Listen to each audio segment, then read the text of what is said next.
हमने इससे पहले कल एक फिजिक्स का मैंने कंप्लीट आपको पूरे 18 यूनिट का एक मैंने लेक्चर बनाया।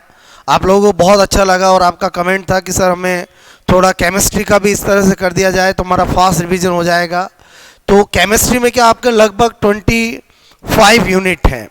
तो आज मैं आपका एक फिजिकल केमिस्ट्री का जितने भी टॉपिक है उनका मैं एक लेक्चर बना रहा हूँ। एक्चुअली फिजिकल केमिस्ट्री सबसे ज़्यादा स्टूडेंट को परेशान करती है क्योंकि आप क्वेश्चंस भी ज़्यादा आते हैं और फिजिकल केमिस्ट्री ऐसी होती है जिसमें ज़्यादा कुछ याद करने की ज़रूरत नहीं है। कुछ बेसिक फंडे आपके क्लियर होने चाहिए और बेसिक फॉर्मूले आपको पता होना चाहिए। तो ये आपका जो सेकेंड ग्रेड केमिस्ट्री के अंदर फिजिकल केमिस्ट्री के टोटल 10 यूनिट है जिनको आज मैं आपको बिल्कुल क्लियर कर रहा हूँ। पहले हम chemical kinetics, electrochemistry, solution, chemical equilibrium, ionic equilibrium, state of matter, atom structure, coordination, compound, chemical bonding, molecular structure, मतलब ये 10 के 10 मेजर टॉपिक है आपके। बात समझ रहे? जो अगर आपने प्रिपेयर हो गए अपने इस लेक्चर में तो आप मान के चलो कि आपका जैसे मैंने कहा इस बार 45 क्वेश्चन आने का चांस है, तो लगभग आपके 25 क्वेश्चन तो इन्हीं से आते हैं। बात समझ ना, मतलब जो मैं अभी आपको तैयार करा दूंगा। मेरे कहने का मतलब है कि जो रिमेनिंग टॉपिक है उनका भी एक और लेक्चर ले लेंगे, बट वो टॉपिक छोटे छोटे हैं। जैसे पॉलीमर है, केमिस्ट्री इन एवरीडे लाइफ है, डी ब्लॉक है, एस ब्लॉक है, पी ब्लॉक है। उनमें क्या होता है कि आपको ज़्यादा बोलो आपसे बड़े टॉपिक नहीं होते, बट ये जो 10 यूनिट है बहुत ज़्यादा इंपॉर्टेंट है। और आपसे मैं कह रहा हूँ इनमें थोड़ा हमें पता होना चाहिए कि ऐसी क्या चीज़ें हैं जो मैं याद करके जाऊँ या मैं थोड़ा शॉर्ट रिवाइज करके जाऊं तो मेरा क्वेश्चन आसान हो सकता है। क्लियर? यही मैं कोशिश करूंगा कि आपको 10 यूनिट आपको अच्छे से मैं अभी 1-2 घंटे के अंदर तैयार करा दूं। और अगर आप इसको 1-2 बार स्टडी कर लोगे अच्छे से लेक्चर को तो आपके ये 10 टॉपिक का कॉन्फिडेंस जरूर आ जाएगा। बात समझ ना? ओके, तो नाउ स्टार्ट करते हैं। सबसे पहले केमिकल काइनेटिक। आपसे मैं कह रहा हूँ टॉपिक का नाम है केमिकल काइनेटिक्स। ठीक है, केमिकल काइनेटिक, रासायनिक बल गतिकी। ये टॉपिक बहुत इंपॉर्टेंट है और लगभग 2 क्वेश्चन आपके पक्का आएंगे। और इस टॉपिक के अंदर सबसे पहला आपका जो फंडा क्लियर होना चाहिए वो ये होना चाहिए कि आपको रेट ऑफ रिएक्शन क्या पता होनी चाहिए। रेट ऑफ रिएक्शन आपसे मैं कह रहा हूं उसका फंडा आपको क्लियर होना चाहिए। रेट ऑफ रिएक्शन की यूनिट जो होती है, बिकॉज रेट होती क्या है, change of concentration divide by change of type.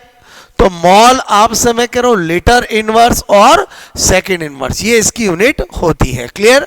Mall पर लीटर और डिवाइड बाय सेकंड। फिर मैंने कहा रेट ऑफ रिएक्शन में आपको एक्चुअली कोई भी रिएक्शन मिले उसके रिएक्टेंट की डिसोसिएशन रेट, प्रोडक्ट की फॉर्मेशन रेट और कोई भी रिएक्शन मिल जाती है तो उसकी डिफरेंशिएशन इक्वेशन बनानी आनी चाहिए। बोलो मेरे कहने का मतलब है जैसे N2 plus 3H2 change of 2NH3 है, तो अगर मेरे से कोई पूछे N2 के विघटन की दर तो आपसे मैं को -dN2/dt। कोई मेरे से पूछे बोलो H2 के विघटन की दर तो आपको पता होना चाहिए -dH2/dt। इसी तरह से मैंने आपसे कहा कि NH3 के बनने की दर, बात समझ में आए, तो +dNH3/dt। यानी आपने क्या सीखा यहां से है, कोई भी रिएक्शन मिल जाए, किसी भी रिएक्टेंट की डिसोसिएशन यानी विघटन की दर पूछे, किसी भी प्रोडक्ट की फॉर्मेशन दर पूछे, ये मोल कभी स्टोइकियोमेट्री काम नहीं आएगी। बस रिएक्टेंट का नेगेटिव लगाना, प्रोडक्ट का पॉजिटिव लगाना। लेकिन अगर आपसे कोई अभिक्रिया की दर आपसे मैं कह रहा हूं का आपको अवकलन समीकरण पूछे तो आपको क्या करना है, सभी दरों को समान बनाना है, लेकिन जो मोल होते हैं वो 1/, करके लिखना है। तो इसमें तो मोल ही एक है, कोई दिक्कत नहीं, dN2/dt हो गया। जैसे H2 के कितने 3 मोल है तो -1/3 dH2/dt। और NH3 के कितने 2 मोल है तो 1/2 dH2 NH3 upon dt। Clear? तो आपसे मेरे को एक तो आपको ये लॉजिक सबसे पहले आना चाहिए, क्योंकि एक क्वेश्चन इसी के आने के चांस है। पूछने के तरीके बहुत सारे हैं। कोई इक्वेशन देके आपसे पूछ सकते हैं कि इसके डिसोसिएशन रेट का बोलो क्या सूत्र होगा, फॉर्मेशन रेट का क्या होगा, या H2 के विघटन की दर इतनी है तो NH3 के बनने की दर क्या होगी। जिनका दे जिनसे पूछे बराबर करके आप कर सकते हो। क्लियर? एक तो आपका ये फंडा क्लियर होना चाहिए। उसके बाद आपसे मैं कह रहा हूं आपको अभिक्रिया बोलो, आपसे मैं कह रहा हूं कि कोटि और मतलब order of reaction, order of reaction, ठीक है। एंड मैंने आपसे कहा अणुकता, मॉलिक्यूलरिटी, ठीक है। अणुकता मतलब मैंने कहा मॉलिक्यूलरिटी। इसका फंडा क्लियर होना चाहिए कि ये जो होता है क्या होता है बोलो, प्रायोगिक मान है। क्या है बोलो? प्रायोगिक मान, प्रैक्टिकल वैल्यू। और ये क्या होता है बोलो? सैद्धांतिक मान है, ठीक है। आपको पता होना चाहिए। आपसे मैं कह रहा हूं ये क्रियाविधि, आपसे मैं कह रहा हूं कि स्लो स्टेप पर दर नियम आपसे मैं कहूं लगाकर बोलो ज्ञात की जाती है। जबकि आपको पता होना चाहिए यह मेरे कहने का मतलब किसी भी अभिक्रिया, ठीक है, मैंने कहा रिएक्टेंट्स, ठीक है, बोलो क्रियाकारक के मोलों आपसे के योग, ठीक है, के बराबर आपसे में को होती है। मतलब अगर कोई अभिक्रिया है, suppose that A+2B change of C, मुझे कोई पूछे कि बोलो इसकी अणुकता क्या होगी, तो आपसे मैं को अणुकता क्या होगी तो मैं डायरेक्ट देख के बता सकता हूं। इसके 1+2 कितने हो गए? 3 मोल, मतलब इसकी अणुकता कितनी हुई? 3। मतलब सैद्धांतिक वैल्यू है, डायरेक्ट देख के बता सकते हैं। ये प्रायोगिक वैल्यू है, बिना डाटा के, बिना इंफॉर्मेशन, बिना मैकेनिज्म के नहीं बता सकते हैं। क्लियर? तो आपसे मैं को एक तो आपको ये पता होना चाहिए। उसके बाद आपसे मैं कहूं एक होता है छद्म एकाणुक अभिक्रिया। बोलो मैंने कहा छद्म एकाणुक अभिक्रिया मतलब स्यूडो, ठीक है, यूनिमोलिकुलर रिएक्शन, यूनिमोलिकुलर आप समय को रिएक्शन, ठीक है। बोलो इसके बारे में पता होना चाहिए। ये किसको बोलते हैं? जिसकी कोटि क्या होती है? 1, और जिसकी अणुकता क्या होती है? बोलो मैंने कहा 2, उसको क्या बोलते हैं? Pseudo unimolecular reaction. इसके बोलो बेस्ट एग्जाम्पल होते हैं। एक तो मैंने कहा CH3CO C2H5 एस्टर का अम्लीय माध्यम में जल अपघटन। बोलो आपसे मैं कहूं जब हम करवाते हैं, ठीक है, तो मेरे कहने का मतलब है कि ये फर्स्ट ऑर्डर रिएक्शन का एग्जाम्पल होता है। और आपसे मैं कहूं स्यूडो यूनिमोलिकुलर का होता है। इसकी ऑर्डर क्या होती है? 1, और अणुकता आपको पता चल ही रही है, मॉलिक्यूलरिटी कितनी होती है? बोलो 2। क्लियर? इसी तरह से एक और एग्जाम्पल होता है C12H22O11 शर्करा का जब भी प्रतिलोमन करते हैं तो आपसे मैं को वो भी किसका एग्जाम्पल होती है? स्यूडो यूनिमोलिकुलर का होता है। इसकी ऑर्डर कितनी होती है? 1, और अणुकता कितनी होती है? बोलो 2। क्लियर? तो मेरे कहने का मतलब ऐसी सभी अभिक्रियाएं जिनकी ऑर्डर 1 होती है, मॉलिक्यूलरिटी 2 होती है, उसको हम स्यूडो यूनिमोलिकुलर रिएक्शन कहते हैं। तीसरा फंडा ये क्लियर होना चाहिए। उसके बाद आपसे मैं कह रहा हूं आपको क्या क्लियर होना चाहिए? Number 4th point, zero order, first order और सेकंड ऑर्डर। बोलो आपसे मैं कहूं कि रेट कांस्टेंट का फॉर्मूला याद होना चाहिए। मैंने कहा यहां पर बोलो रेट कांस्टेंट आपसे मैं कह रहा हूं, ठीक है, फॉर्मूला। बोलो रेट कांस्टेंट का फॉर्मूला किस किस का पता होना चाहिए? नंबर 1 आपसे मैं कह रहा हूं जीरो ऑर्डर, ठीक है। जीरो ऑर्डर का क्या पता होना चाहिए? बोलो आपसे मैं K0 = x/t। अगर ये फॉर्मूले याद है तो आप इसकी यूनिट वगैरह सब निकाल सकते हो। क्लियर? मैंने कहा बोलो फर्स्ट ऑर्डर की बात करूं, सबसे ज़्यादा इंपॉर्टेंट यही होता है। K1 = 2.303/t लॉग मैंने कहा A/A-x। क्लियर? ये किसका फॉर्मूला है? बोलो फर्स्ट ऑर्डर का। इसी तरह से मैंने कहा आपको बोलो सेकंड ऑर्डर का पता होना चाहिए। सेकंड ऑर्डर का फॉर्मूला क्या होता है? K2 = 1/t x/A-x। क्लियर? ये किसका फॉर्मूला होता है? बोलो आपसे मैं कहूं सेकंड ऑर्डर का। अगर आपको ये तीनों फॉर्मूले याद है तो आपका काम बहुत आसान हो जाएगा। आप हाफ लाइफ टाइम निकाल सकते हो, आप इनकी यूनिट निकाल सकते हो। अक्सर आपसे मैं कह रहा हूँ यूनिट पूछ ली जाती है, तो K0 की यूनिट तो बोलो आपसे मैं कहूँ mall litre inverse second inverse, मतलब बिल्कुल रेट के समान ही होगी। आप समय को इसका सब जानते हैं यूनिट क्या होती है, बोलो K1 अक्सर एग्जाम में पूछते हैं सेकंड इनवर्स होती है। क्लियर। और अगर सेकंड ऑर्डर की निकालनी है तो हम रेट इजिकल टू K2 और यहाँ पर A की पावर 2 कर सकते हैं, और मैंने कहा mall litre inverse second inverse और K2 और यहाँ पर कर दूं मैं बोलो मॉल पर लीटर, तो आपसे भी स्क्वायर 1 मॉल पर लीटर कट हो गया, इधर आ जाएगा तो यूनिट ऑफ K2 जो आपकी बन जाएगी बोलो आपसे मैं करूँ मॉल इनवर्स हो जाएगा और लीटर और क्या हो जाएगा सेकंड इनवर्स। क्लियर। तो मेरे कहने का मतलब आप जब चाहो इन फॉर्मूलों को याद होने से हर क्वेश्चन आप कर सकते हो। उसके बाद आपको नंबर 5 पॉइंट क्या पता होना चाहिए, आरएनएस समीकरण। ठीक है, आरएनएस इक्वेशन आपसे मैं करूं समीकरण आपको पता होना चाहिए। K बराबर A EA अपॉन RT। बहुत सी बार कंपटीशन एग्जाम के अंदर ये डायरेक्ट इक्वेशन पूछी है, बोलो जहां पर ये EA जो होता है वो क्या होता है, सक्रियण ऊर्जा होता है। क्या होता है, सक्रियण ऊर्जा, मतलब एक्टिवेशन, आपसे मैं कहूँ एक्टिवेशन एनर्जी। ठीक है, तो आपसे मैं करूँ एक्टिवेशन एनर्जी होता है। और अगर आपसे किसी भी अभिक्रिया की EA जितनी कम होगी अभिक्रिया उतनी क्या होगी बोलो फास्ट होगी, और किसी भी अभिक्रिया की EA जितनी ज़्यादा होगी अभिक्रिया उतनी क्या होगी बोलो स्लो होगी। मेरी बात समझ में आई। ओके।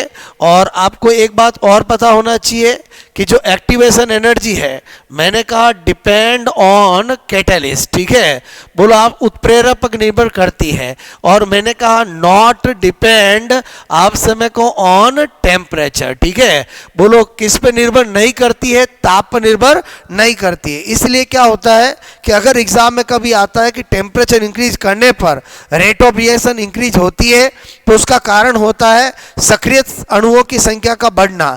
बोलो number of activated molecule increase हो जाते हैं, इसलिए रेट बढ़ती है। बोलो आपसे मैं कहूँ क्योंकि एक्टिवेशन एनर्जी कभी भी टेम्परेचर पर डिपेंड नहीं करती। हाँ, कैटलिस्ट के द्वारा रेट ऑफ रिएक्शन बढ़ती है पॉजिटिव कैटलिस्ट से, क्योंकि वो क्या करते हैं बोलो रिएक्शन की एक्टिवेशन एनर्जी को कम कर देते हैं, और अगर एक्टिवेशन एनर्जी कम होगी तो रेट क्या होगी बोलो अभिक्रिया क्या होगी बोलो फास्ट होगी। क्लियर। तो मेरे कहने का मतलब है आपको अगर केमिकल काइनेटिक में अगर ये 5 पॉइंट याद है जो मैंने आपको बताया तो केमिकल काइनेटिक का काम आपका हो जाएगा। क्लियर।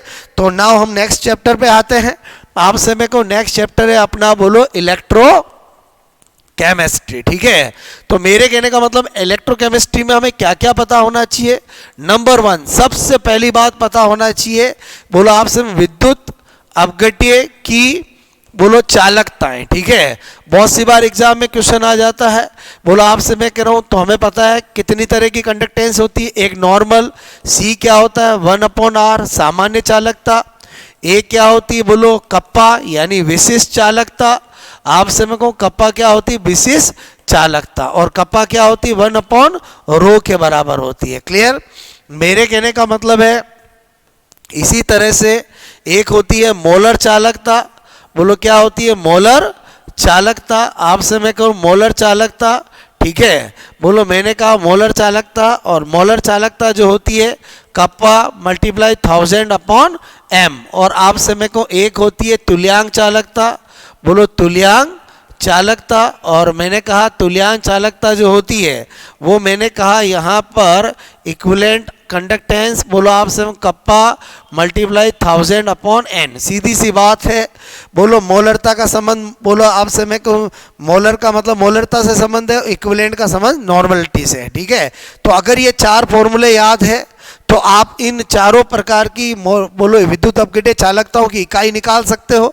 आपसे मैं करो सब कुछ काम कर सकते हो। जैसे आपसे मैं कहूँ R की यूनिट क्या होती है ओम, तो C की क्या हो जाएगी ओम इनवर्स, या इसी को क्या कहते हैं मोह कहते हैं, या इसी को क्या कहते हैं साइमन कहते हैं। ठीक है, तो आपसे इसका इसी तरह इन सब की आप निकाल सकते हो। मेरी बात समझ में आई बोलो आपको। ओके। अच्छा, दूसरी फंडा क्या क्लियर होना चाहिए इलेक्ट्रोकेमिस्ट्री में, सपोज आपको 4 टाइप ऑफ कंडक्टेंस आपको अच्छे से पता है, तो आपको कोलरोस का नियम पता होना चाहिए। क्या होता होना चाहिए? कोलरोस आपसे मैं कहूँ का नियम, ठीक है। कोलरोस का नियम क्या कहता है?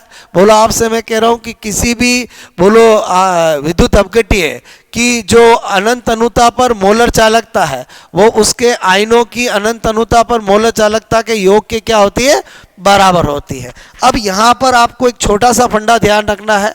बोलो अगर आपको मैंने कहा AXBY है और ये आपका ब्रेक होता है, बोलो मैंने कहा XA प्लस वाई और मैंने कहा YB माइनस एक्स। क्लियर?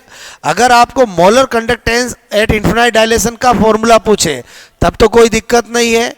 ए आयन की मोलर चालकता अनंत अनुता पर उसके x मोल है तो x मोल से मल्टीप्लाई कर दिया, और आपसे मैं कह रहा हूँ, मेरे कहने का मतलब है y मोल है तो b के y मोल से मल्टीप्लाई कर दिया, ये मोलर कंडक्टर से बन गया। क्लियर? लेकिन अगर आपको equivalent conductance at infinite dilution पूछे तब आपको क्या ध्यान रखना है कि बोलो आपसे मैं को जो चार्ज होता है 1/y और फिर आपको क्या करना पड़ेगा a प्लस वाई, बोलो आपसे मैं कह रहा हूँ, और यहाँ पर 1/x और मैंने कहा यहाँ पर बोलो b, मैंने कहा माइनस एक्स और इन्फिनाइट।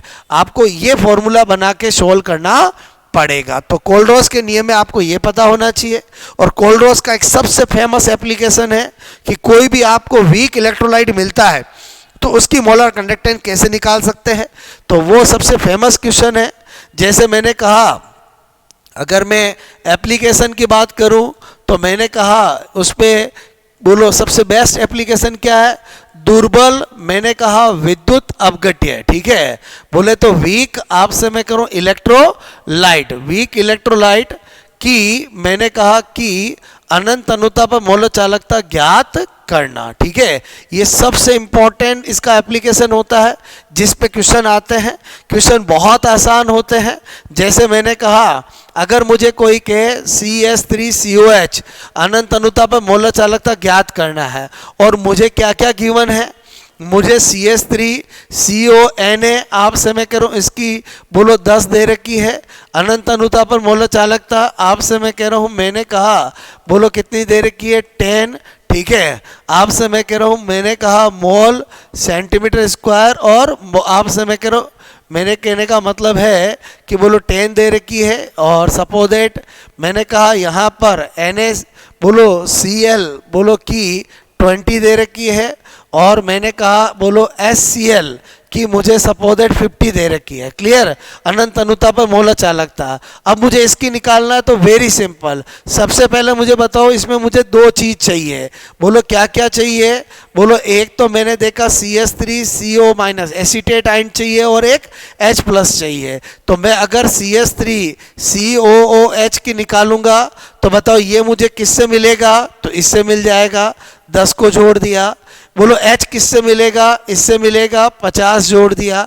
चलो मुझे जो चाहिए वो काम तो हो गया, लेकिन मुझे पता चला कि इसको मैंने लिया तो Na एक्स्ट्रा आ गया, इसको मैंने लिया तो Cl एक्स्ट्रा आ गया, तो बोलो इसको लिया तो Cl एक्स्ट्रा आ गया। तो NaCl को मैं अगर सब्ट्रैक्ट कर दूंगा तो बोलो कट जाएगा और जो मुझे चाहिए वो मिल जाएगा। तो 50 और 10 60 में से 20 गया, बोलो 40 मेरा आंसर हो जाएगा। मतलब कोलरोस का नियम आपको अच्छे से पता होना चाहिए। सबसे पहली चीज बताई इलेक्ट्रोलाइटिक बोलो इलेक्ट्रो आपका जो केमिस्ट्री है उसमें पहला फंडा 4 टाइप ऑफ कंडक्टेंस के बारे में पता होना चाहिए। फॉर्मूले याद है तो यूनिट वैसे ही निकाल सकते हो, न्यूमेरिकल क्वेश्चन कर सकते हो। कोलरोस का नियम पता होना चाहिए, दोनों एस्पेक्ट में पता होना चाहिए, मोलर कंडक्टेंस के रेफरेंस में और इक्विवेलेंट कंडक्टेंस के रेफरेंस में। बोलो एप्लीकेशन सबसे पॉपुलर है, मैंने आपको बता दिया। उसके बाद तीसरी चीज आपको क्या पता होनी चाहिए? इलेक्ट्रोलाइटिक सेल, ठीक है। इलेक्ट्रोलाइटिक सेल आपसे मैं कहूँ नंबर 1 पहली चीज ये क्या कार्य करता वो पता होना चाहिए। ये बोलो इलेक्ट्रिक एनर्जी को किस में बदलता है? केमिकल एनर्जी में। ये आपको पता होना चाहिए कि ये विद्युत ऊर्जा को किस में बदलता है? रासायनिक ऊर्जा में, ठीक है। बोलो मैंने कहा विद्युत ऊर्जा को किस में बदलता है बोलो, रासायनिक ऊर्जा में। ये पता होना चाहिए। और दूसरी बात आपको पता होना चाहिए कि इसमें जो एनोड होता है वो क्या होता है बोलो, पॉजिटिव होता है, और कैथोड होता है वो क्या होता है बोलो, नेगेटिव होता है। तीसरी बात आपसे मैं कह रहा हूँ, इस सेल के अंदर बोलो, आपसे मैं कहूँ बोलो जो आपका कैथोड होता है उसमें धातु जमा होती है। तो मैंने कहा इस सेल, ठीक है, में बोलो कैथोड, मैंने कहा कैथोड इलेक्ट्रोड, ठीक है, इलेक्ट्रोड पर बोलो धातु आपसे मैं कहूँ का जमाव होता है, ठीक है। किस इलेक्ट्रोड पे होता है बोलो, कैथोड पर। तो कितनी विद्युत की मात्रा प्रवाहित करेंगे, तो कितनी मात्रा जमेगी, इसके लिए आपसे मैं को किसने दिए हैं, फेराडे ने नियम दिए हैं, ठीक है। तो आपको क्या पता होना चाहिए बोलो, फेराडे के विद्युत अपघटन के नियम, ठीक है। तो फेराडे ने दो नियम दिए हैं बोलो, आपसे मैं कहूँ एक है फर्स्ट लॉ और एक है बोलो सेकंड लॉ, ठीक है। तो आपसे मैं कहूँ न्यूमेरिकल क्वेश्चन आ जाते हैं। फर्स्ट लॉ तो कहता है कि W is directly proportional to Q, यानी कैथोड पर जमा मात्रा प्रवाहित धातु की बोलो आवेश की मात्रा के समानुपाती होता है। जहां पर अपन कांस्टेंट लगाते हैं Z, और Z क्या है, विद्युत रासायनिक तुल्यांक, बोलो Z क्या है बोलो, विद्युत आपसे मैं कह रहा हूं रासायनिक आपसे मैं कहूँ तुल्यांक, इलेक्ट्रोकेमिकल आपसे मैं कहूँ इक्विवेलेंट, ठीक है। और Z किसके इक्वल होता है, 96500 आपसे मैं करूँ E अपॉन 96500। यहाँ E क्या होता है, जमा मैंने कहा धातु का तुल्यांकी भार, क्लियर, ओके। और 96500 कूलाम जो है वो एक फेराडे बोलो आपसे मैं कहूँ या एक मोल मैंने कहा इलेक्ट्रॉन का क्या होता है बोलो, आवेश होता है, क्लियर।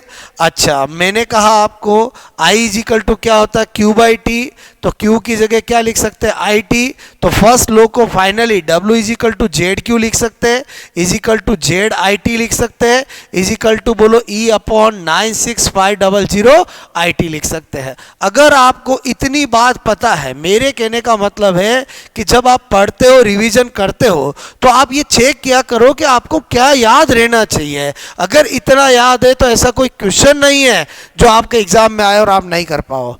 सेकंड लॉ में क्या बताया, अगर दो सेल है और दोनों को श्रेणी क्रम में जोड़ा है, दो सेल है और दोनों को किस में जोड़ा है, श्रेणी क्रम में जोड़ा है, तो बोलो आपसे मैं को आवेश की मात्रा समान हो जाएगी। तो उस केस में W equal to Z Q, जब Q ही समान हो जाएगा तो बोलो W directly proportional to Z हो जाएगा। और मैंने कहा अल्टीमेटली जेड तो क्या होता है, E अपॉन 96500, तो मेरे कहना मतलब W is directly proportional to E हो जाएगा। तो W1 upon W2 is equal to क्या हो जाएगा, E1 अपॉन E2। मतलब उनके कैथोडों पर जमा धातुओं की मात्रा उनके तुल्यांकी भारों के अनुपात के बराबर होगी। आई थिंक मेरी बात समझ में आई होगी आपको कि जो आपका फेराडे का विद्युत अपघट्य के नियम में फर्स्ट लॉ और सेकंड लॉ क्या कहता है, क्या याद होना चाहिए, जिनसे हम सारे क्वेश्चन कर पाए हैं। आपसे मैं कह रहा हूं उसके बाद अगर हम बात करें बोलो, मैंने कहा कौन सा बोलो, गैल्वेनिक सेल, ठीक है।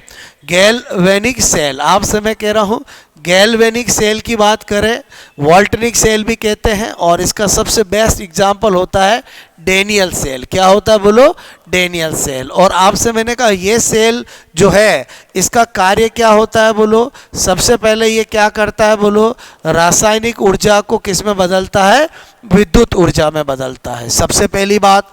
दूसरा आपसे मैं कहूँ क्या पता होना चाहिए, इसमें जो एनोड होता है वो क्या होता है, नेगेटिव होता है, और कैथोड होता है वो क्या होता है, पॉजिटिव होता है। बात समझ में आए बोलो, ओके। उसके अलावा मैंने कहा इसमें मैंने कहा दो पॉट होते हैं, एक में एक इलेक्ट्रोड होता है, एक में एक इलेक्ट्रोड होता है।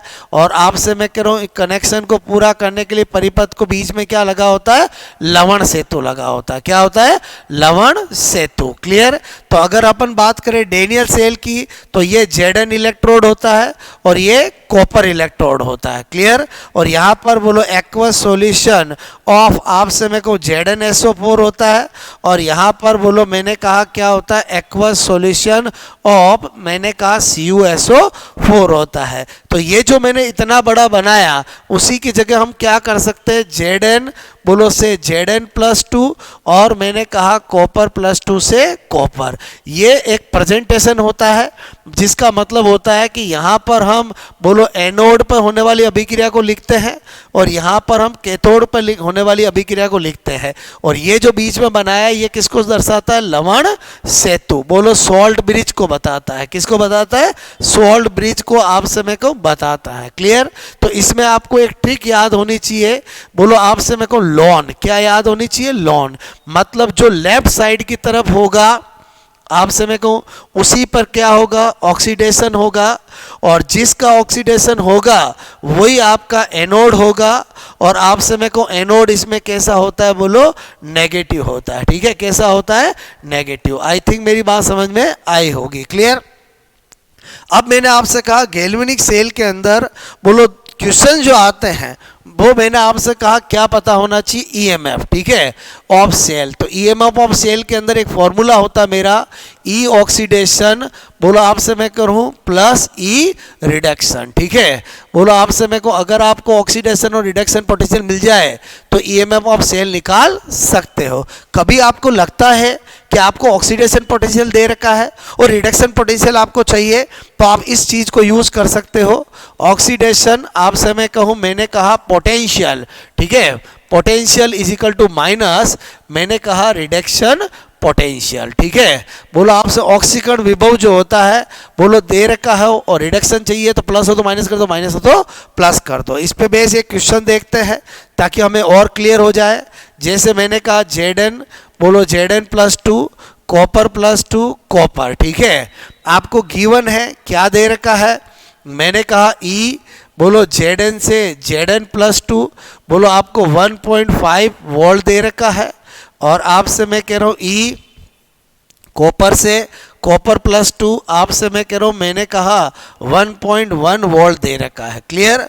और आपको क्या पूछा है? ईएमएफ ऑफ सेल, सेल का बोलो सेल का ईएमएफ विद्युत वाहक बल क्या होगा? जब भी ऐसा क्वेश्चन हो तो मेरे कहने का मतलब है क्या करना है आपको? आपसे मैं कह रहा हूँ मैंने जो फंडा बताया कि बोलो ईएमएफ निकालना है तो क्या करना है? ई ऑक्सीडेशन प्लस ई रिडक्शन। ठीक है, तो आप सोचो यहाँ पर ये सेल आपको दे रखा है तो ऑक्सीडेशन किसका हो रहा है? Zn का। तो कौन सा पोटेंशियल है यहाँ पर? ऑक्सीडेशन ही दे रखा है तो Ht लिख दो। बीच में हमेशा क्या लगाओगे? प्लस लगाओगे। किसका रिडक्शन हो रहा है? कॉपर का। तो किसका पोटेंशियल चाहिएगा? Reduction potential. यहाँ पर कॉपर का कौन सा दे रखा? ऑक्सीडेशन। तो रिडक्शन में बदलना है तो प्लस है तो क्या कर दूंगा?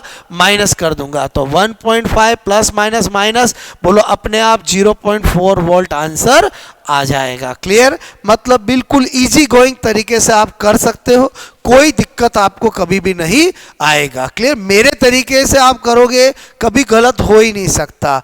अब मैंने कहा इस गैल्वेनिक सेल में ईएमएफ ही निकालना होता है तो क्या होता है कभी कभी आपको ऐसी इंफॉर्मेशन नहीं दी जाती है तो उस केस में आपको किससे करना पड़ता है?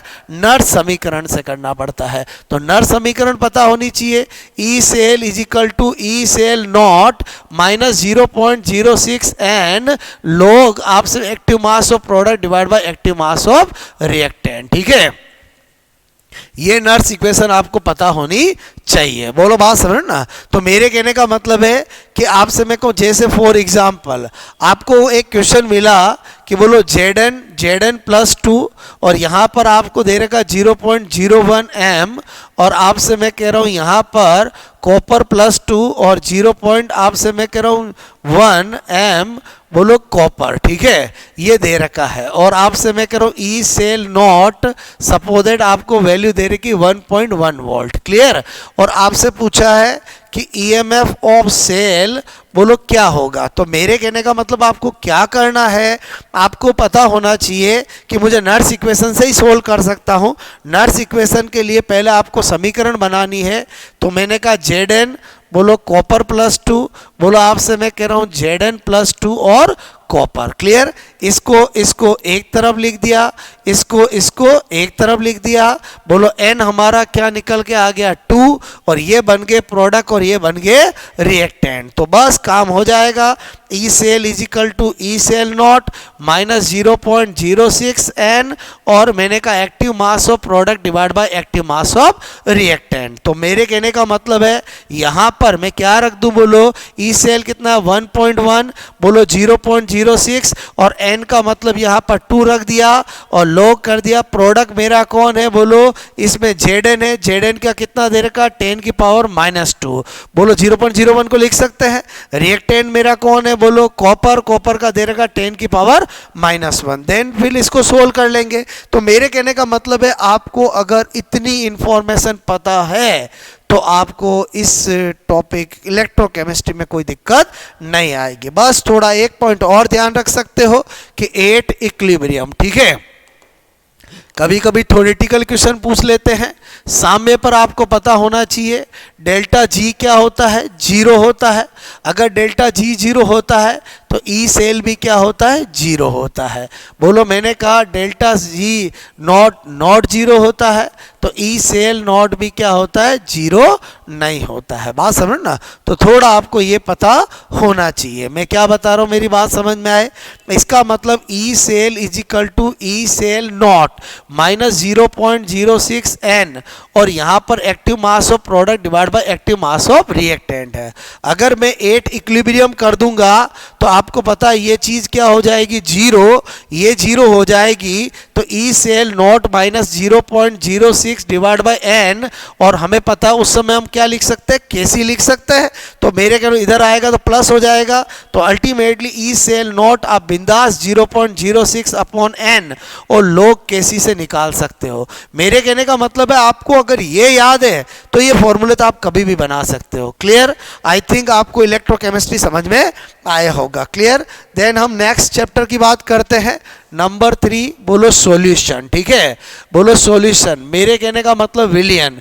देखो केमिकल काइनेटिक, इलेक्ट्रोकेमिस्ट्री, सॉल्यूशन, ये 3 टॉपिक मेरे कहने का मतलब बहुत बहुत ज़्यादा इंपॉर्टेंट होते हैं। क्लियर? क्योंकि जिनसे बहुत ज़्यादा क्वेश्चन एग्जाम में आते हैं। बोलो बात समझ में आए? तो मेरे कहने का मतलब जो हम सॉल्यूशन पढ़ने जा रहे हैं, विलियन जो पढ़ने जा रहे हैं, ये टॉपिक भी अपने आप में बहुत ज़्यादा इंपॉर्टेंट है। और इसके अंदर मेरे कहने का मतलब आपको केवल और केवल बोलो 2 बातें अच्छे से ध्यान होनी चाहिए। एक तो अणुसंख्यक गुणधर्म, ठीक है, अणुसंख्यक गुण धर्म, मेरे कहने का मतलब कोलिगेटिव प्रॉपर्टी। ठीक है, कोलिगेटिव प्रॉपर्टी ये आपका मेन चीज है।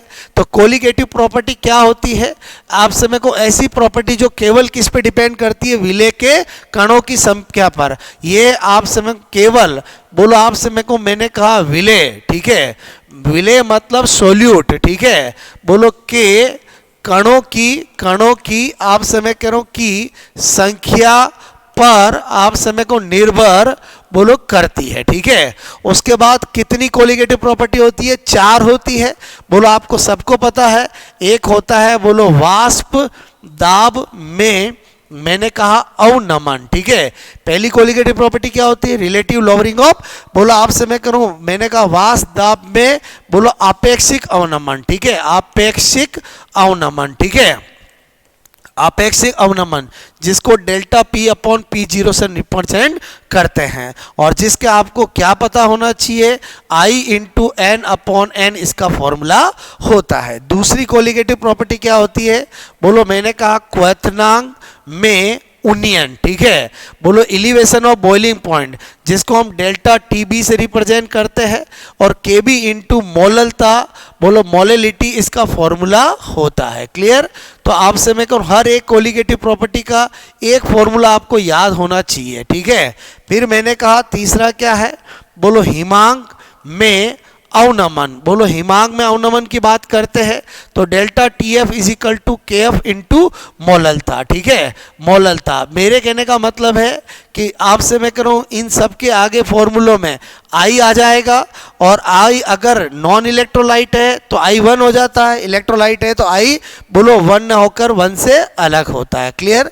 और मैंने कहा एक होता है परासरण दाब। क्लियर। तो परासरण दाब पाई इजिकल टू क्या होता था, आई इंटू सी आर टी। तो मेरे कहने का मतलब ये 4 फॉर्मूले याद है, सब काम हो जाएगा। बस इस आई का ध्यान रखना, यहाँ आई जो है वो क्या है बोलो, वांट हॉप आप समय को गुणांक। ठीक है, वांट ऑफ गुणांक।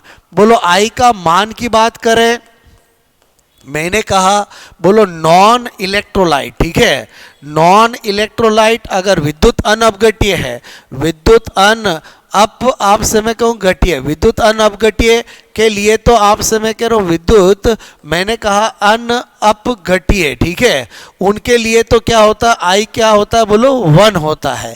लेकिन मैंने कहा जो इलेक्ट्रोलाइट होते हैं, जो इलेक्ट्रोलाइट होते हैं बोलो आप समय को विद्युत अपघट्य होते हैं, उनके लिए आई जो होता है वो मेरे कहने मतलब ग्रेटर देन बोलो 1 भी होता है और लेस देन 1 भी होता है। डिपेंड करता है कि केस कैसा है, क्योंकि बोलो आपसे मैं करूँ इफ डिसोसिएशन केस है, डिसोसिएशन आपसे मैं कह रहा हूँ केस होगा, तब तो आपका क्या होगा, आई ग्रेटर देन 1 होगा। और मैंने कहा इफ एसोसिएशन केस होगा, संगुणन केस होगा, संयोजन केस होगा बोलो तो आई जो होगा वो लेस देन बोलो 1 होगा। क्लियर। तो मेरे कहने का मतलब ये आपको बात समझ में आनी चाहिए। उसके साथ मैं आपको क्या बता रहा हूं, मैंने कहा स्ट्रॉन्ग इलेक्ट्रोलाइट है, तो स्ट्रॉन्ग इलेक्ट्रोलाइट के लिए तो क्या होता है, आई बोलो नंबर ऑफ आप समय को आइंस के इक्वल होती है। मतलब अगर आज मुझे कोई कहे कि NaCl है, इसका आई कितना है, तो मैं 2 बता देता हूँ, क्योंकि मुझे पता है 100% उठेगा।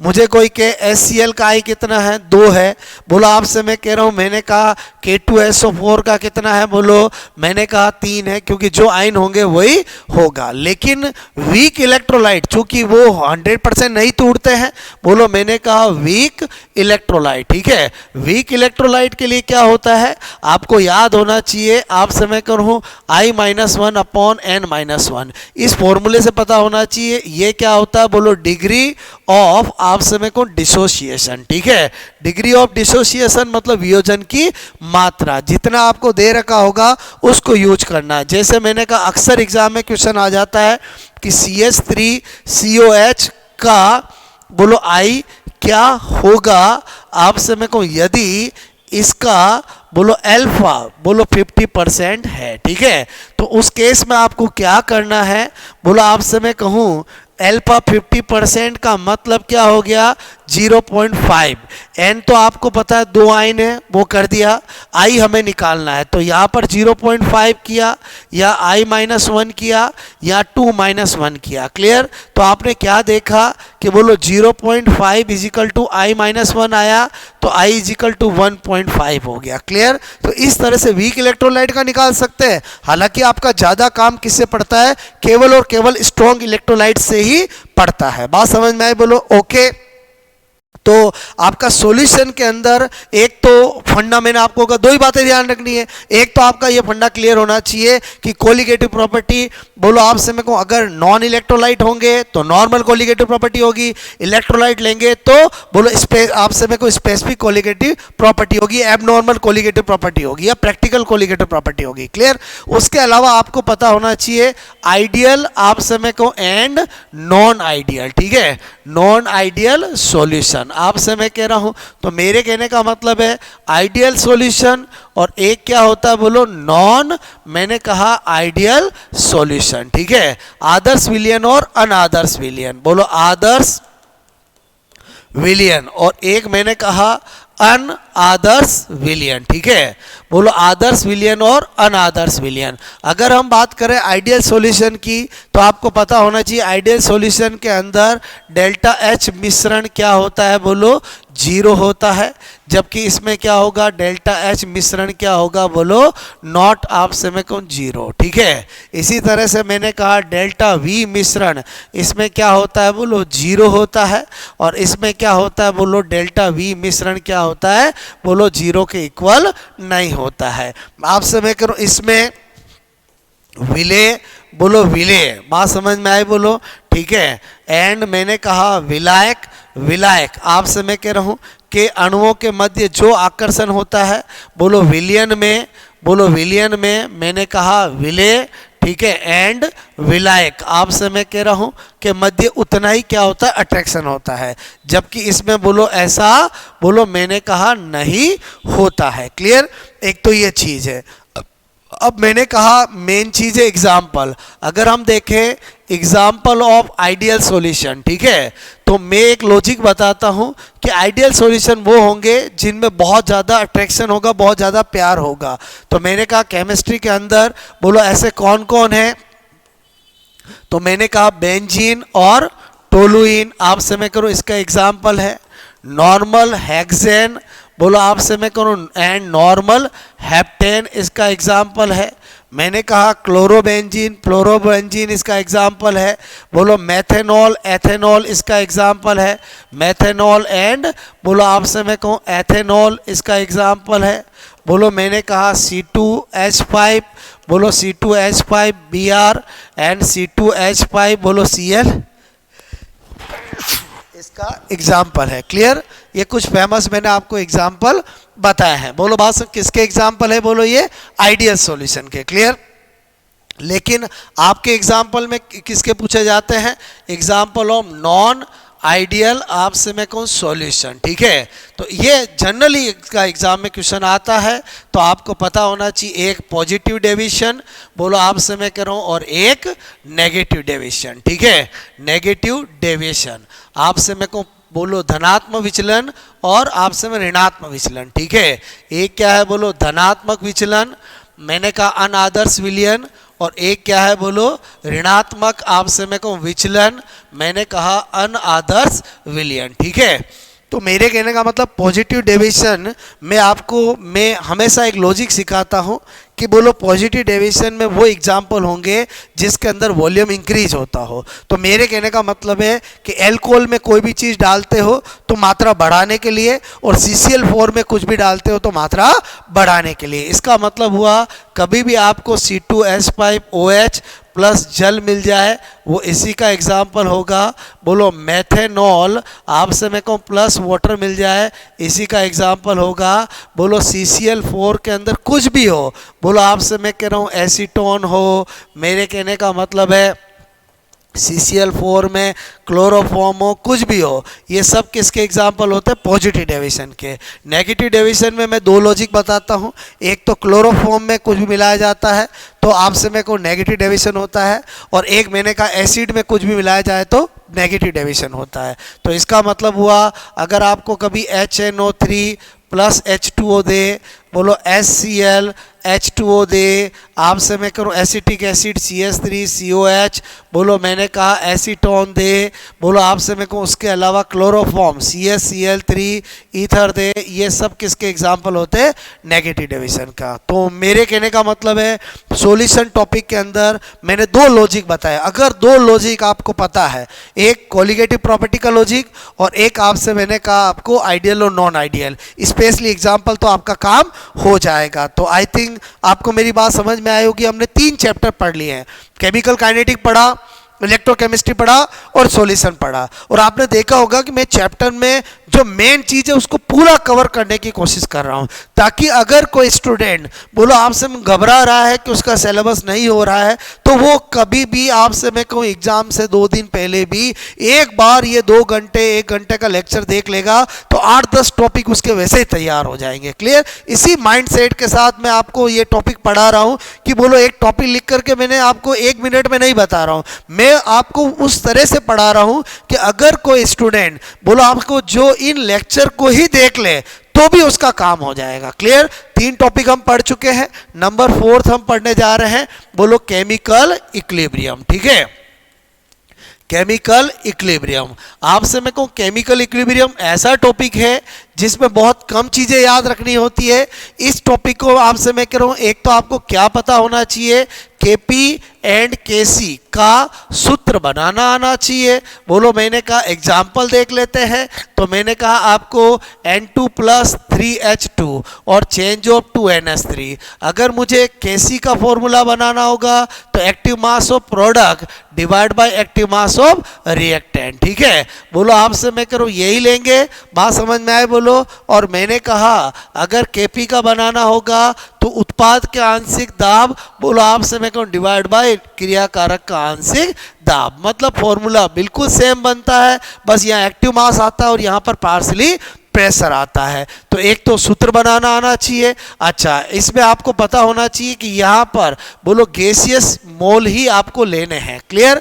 उसके बाद मैंने कहा केपी एंड केसी बोलो की इकाई, अक्सर क्वेश्चन आ जाता है तो ये क्लियर होना चाहिए। तो आपको मैंने कहा इसके लिए क्या पता होना चाहिए कि बोलो केसी की इकाई निकालनी है तो आपको क्या याद होना चाहिए, मोल पर लीटर की पावर डेल्टा एन। ठीक है जी। और आपसे मैं कह रहा हूं अगर आपको यूनिट ऑफ बोलो केपी निकालना है तो बोलो एटमॉस्फेयर की पावर डेल्टा एन जी। बोलो बात समझ में आए। तो मेरे कहने मतलब केसी क्या होता है, सांद्रता के पदों में साम्य स्थिरांक, और केपी क्या होता है, दाब के पदों में साम्य स्थिरांक। तो आपको डेल्टा एन जी क्या होता है, बोलो मैंने कहा उत्पादों के गैसीय मोल, उत्पादों के मैंने कहा गैसीय बोलो मॉल। क्लियर।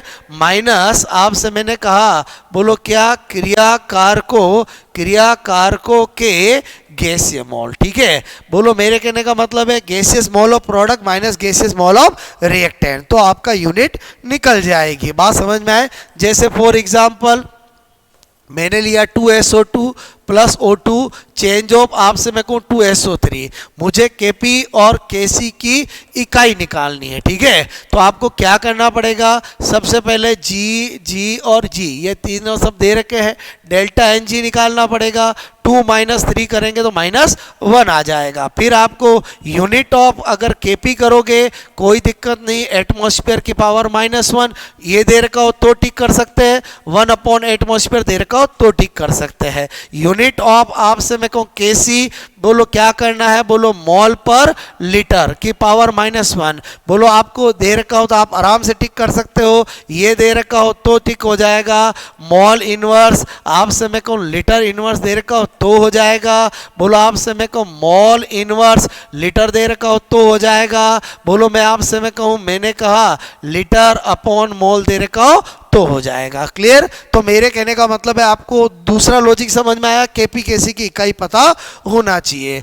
तीसरा लॉजिक क्या है, केपी एंड केसी में संबंध। क्लियर। सबसे ज्यादा क्वेश्चन आने का चांस यहीं से रहता है, वेरी वेरी इंपॉर्टेंट। तो आपको पता होना चाहिए केपी बराबर क्या होता है, केसी आर टी की पावर डेल्टा एन जी। मेरे कहने का मतलब है ये फॉर्मूला याद होगा तो आपका काम हो जाएगा। और मैंने कहा भूलना नहीं है, बोलो पापा पहले आए, चाइल्ड पहले आया, तो पहले केपी आएगा फिर केसी आएगा। क्लियर।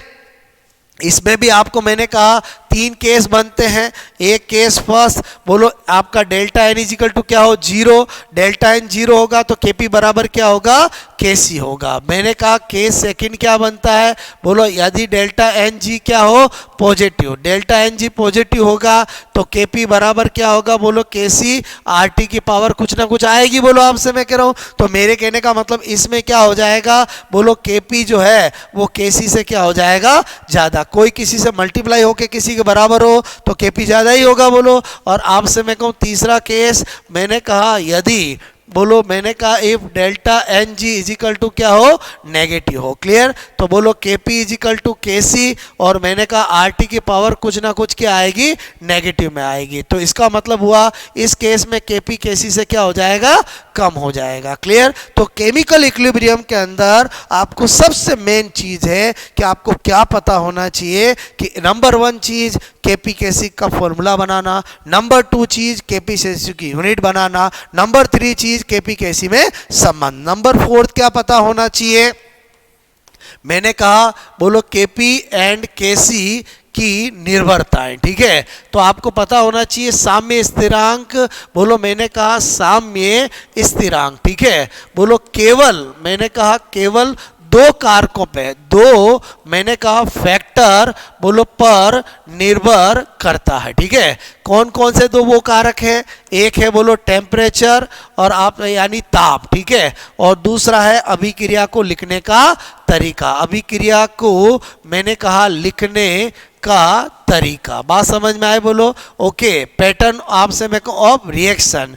तो मेरे कहने का मतलब टेम्परेचर में तो क्या है, अगर रिएक्शन बोलो एक्सोथर्मिक है, ठीक है, एक्सोथर्मिक है, तो उसमें अगर हम टेम्परेचर इंक्रीज करेंगे तो साम्य स्थिरांक क्या होगा? डिक्रीज होगा, ठीक है।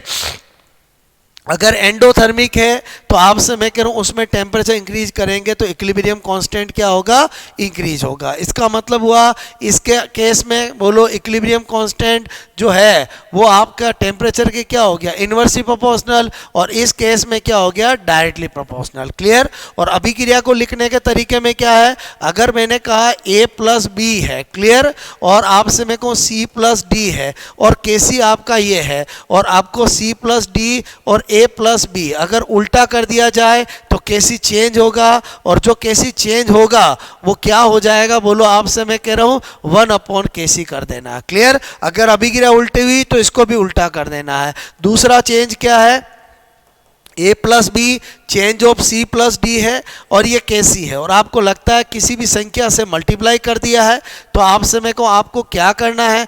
KC चेंज हो जाएगा, और जो चेंज होगा वो क्या हो जाएगा? बोलो आपको जो भी संख्या से मल्टीप्लाई किया उसको पावर बना देना है। क्या कर देना? बोलो पावर बना देना है, क्लियर। तो आई थिंक ये दो बातें पता होगी तो ये वाला काम भी आपका हो जाएगा। उसके अलावा मैंने कहा आपको फिफ्थ पॉइंट क्या पता होना चाहिए कि अगर आपको कोई भी अभिक्रिया दे दे तो आपसे मैंने कहा जैसे आपको N2 प्लस 3H2, ठीक है, चेंज ऑफ 2NH3 दे दिया और आपको बोला delta H equal to -100 kilo calorie, clear.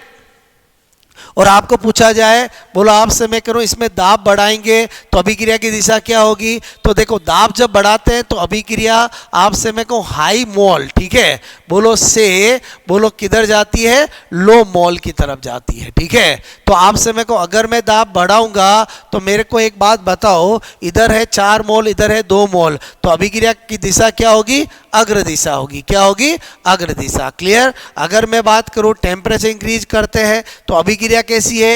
Exothermic है। एक्सोथर्मिक में टेम्परेचर बढ़ाना, आपसे मैं कह रहा हूं टेम्परेचर बोलो आपसे मैं कहूं बढ़ाना क्या है? बोलो अनफेवरेबल है, क्लियर। तो मेरे कहने का मतलब है कि जब भी हम बोलो एक्सोथर्मिक में टेम्परेचर बढ़ाते हैं तो अभिक्रिया किधर चलेगी? बोलो पश्च दिशा में। बोलो बात समझ में आए? ओके, तो मेरे कहने का मतलब इस तरह से अपन कर सकते हैं। अगर कभी आयतन का हो तो आयतन और वॉल्यूम क्या बोलो प्रेशर एक दूसरे के इनवर्सली प्रोपोर्शनल होते हैं तो उसको प्रेशर में कन्वर्ट करके कर सकते हो, क्लियर।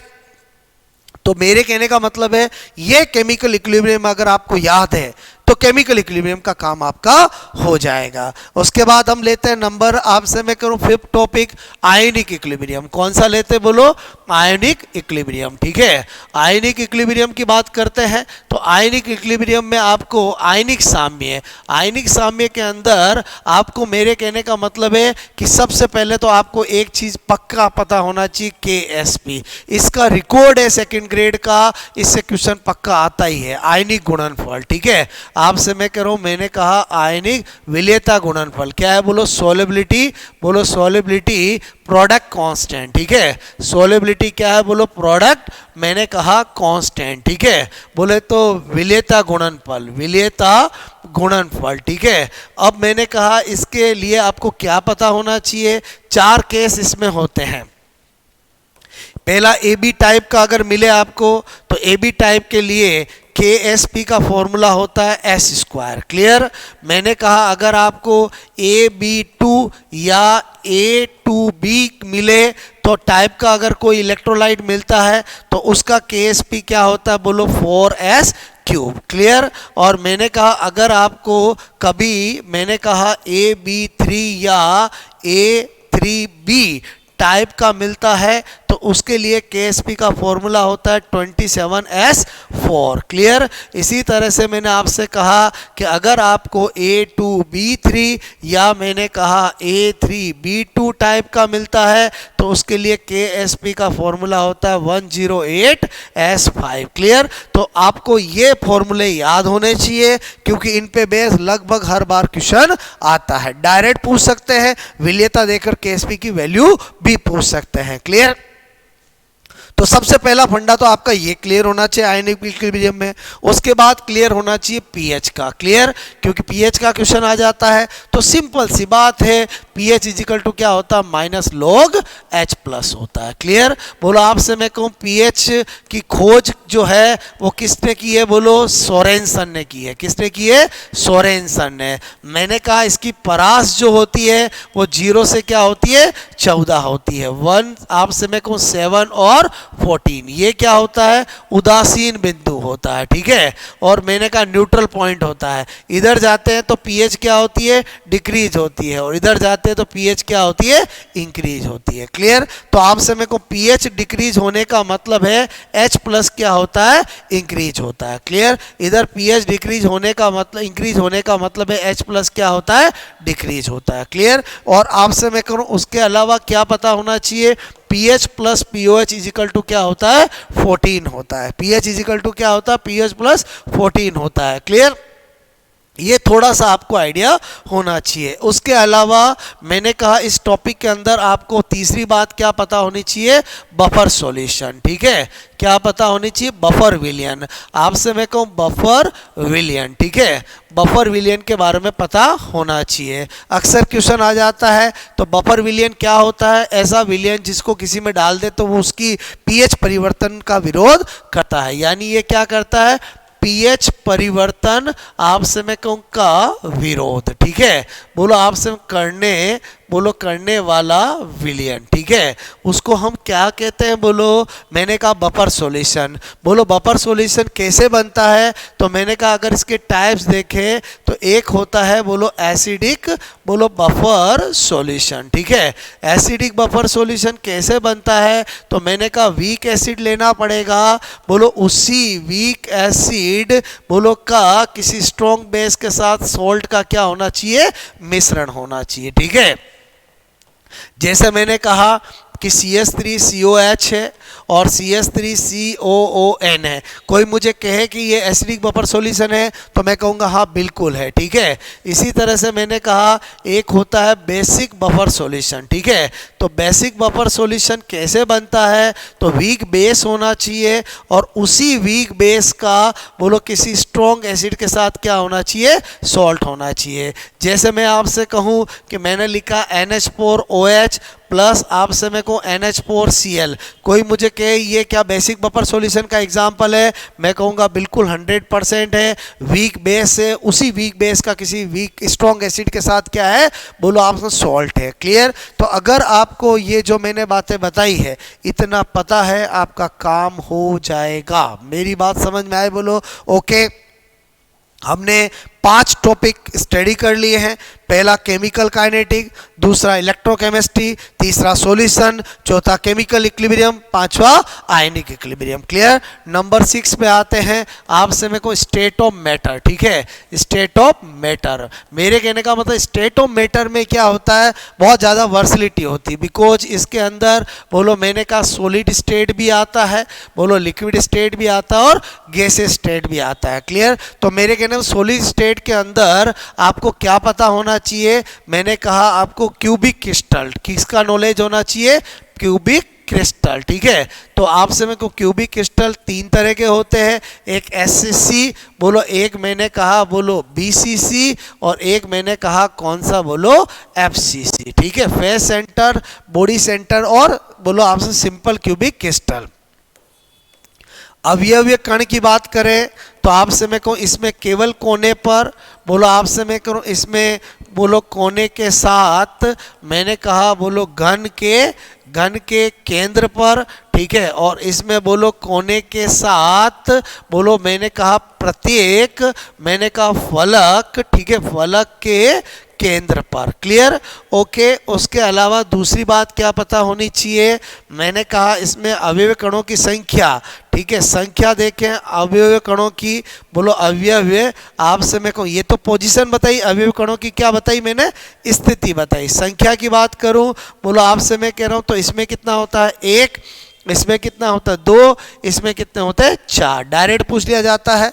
और मैंने कहा संकुलन क्षमता पैकिंग एफिशिएंसी की बात करें तो इसकी 52%, ये 68% और ये 74%। अक्सर एग्जाम में पूछ लिया जाता है। अगर आपको ये पता है कि आपसे मैं इनमें पैकिंग एफिशिएंसी इतनी है तो रिक्त भाग तो वैसे ही आप बता सकते हो।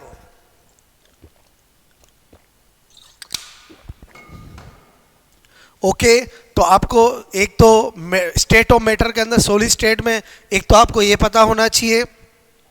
दूसरा मैंने कहा सॉलिड स्टेट के अंदर घनत्व का क्वेश्चन आ जाता है, बोलो घनीय, मैंने कहा क्रिस्टल, ठीक है, बोलो का घनत्व, ठीक है, घनत्व का है तो एक फॉर्मूला याद होना चाहिए। मैंने कहा n इंटू एम, बोलो आपसे मैं कहूँ Na इंटू A3, ठीक है, ये आपको फॉर्मूला याद होगा तो हमारा काम हो जाएगा। यहाँ n बोलो डिपेंड करता कैसा है, SCC हो तो 1 पुटअप कर देना, BCC हो तो 2 पुटअप कर देना, FCC, HCP, बोलो CCP ऐसा कुछ भी हो तो 4 पुटअप कर देना। क्लियर? m क्या होता है, बोलो मोलर मास आपको दे रखा होता है, बोलो बात समझो ना, ठीक है, मोलर मास दे रखा होता है।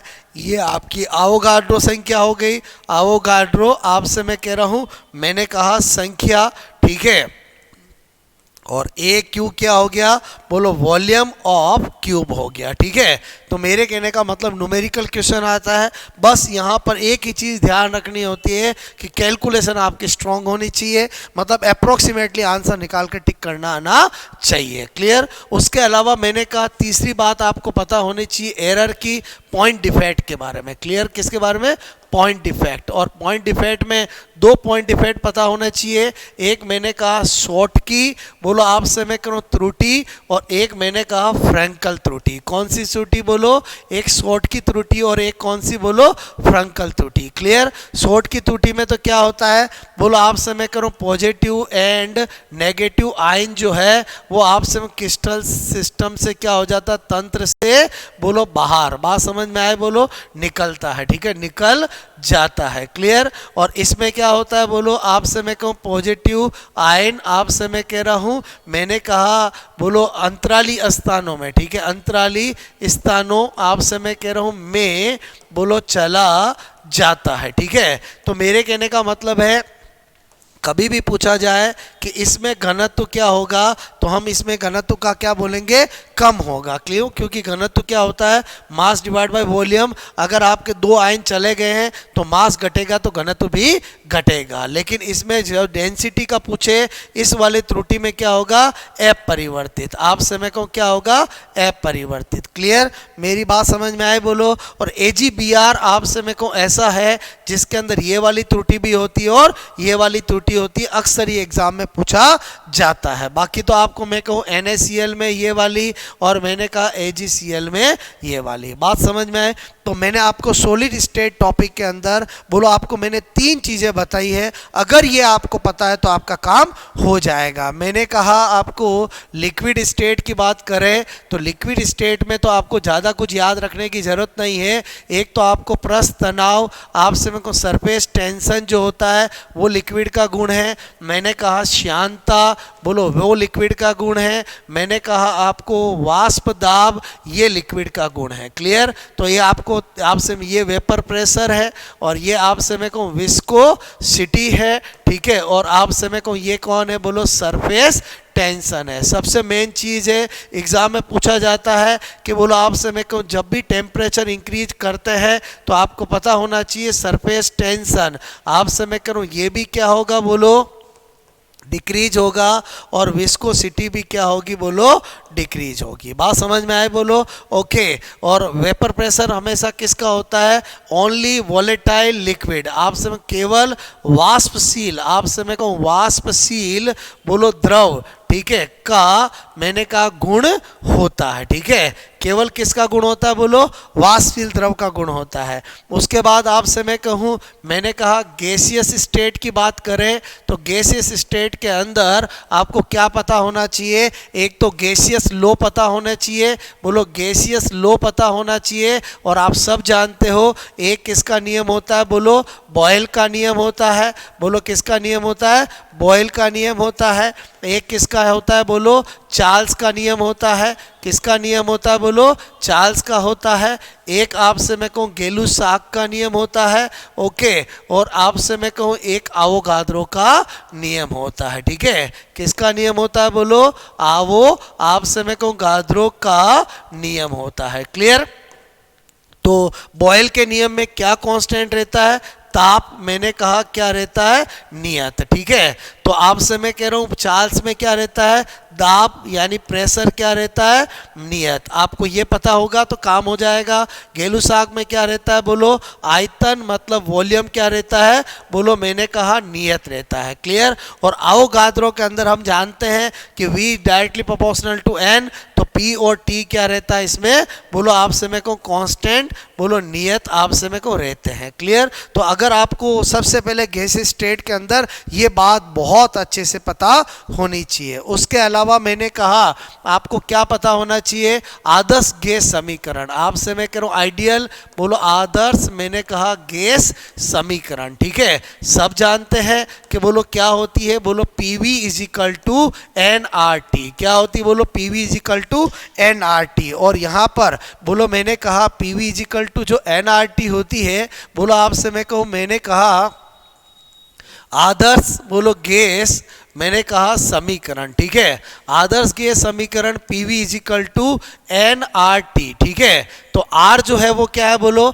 सार्वत्रिक बोलो गैस नियतांक। बोलो मैंने कहा सार्वत्रिक बोलो गैस नियतांक। क्लियर, अच्छे से पता होना चाहिए। यूनिवर्सल गैस कांस्टेंट, बोलो यूनिवर्सल आपसे मैं कहूँ गैस कांस्टेंट। ठीक है, और अक्सर आपको एग्जाम में पूछ लिया जाता है इसकी value R is equal to 0.083। बोलो आपसे मैं को एक होता है बोलो 8.3 और एक होता है ऑलमोस्ट 2। ठीक है, तो मेरे कहने का मतलब ये कब यूज करते हैं, जब एटमॉस्फेयर लीटर और मॉल इनवर्स केल्विन यूनिट हो। ये कब यूज करते हैं, जब joule mall inverse kelvin inverse unit हो। ये कब करते हैं, जब कैलोरी मॉल इनवर्स और केल्विन इनवर्स यूनिट हो। यानी जब भी हम कभी भी ऊर्जा या वर्क का कोई फॉर्मूला होता है तो उनमें ये यूज करते हैं। और आपसे मैं कहूँ जब भी PV is equal to nRT वाले में ये यूज करते हैं। क्लियर, तो मेरे कहने का मतलब आदर्श गैस समीकरण याद होनी चाहिए।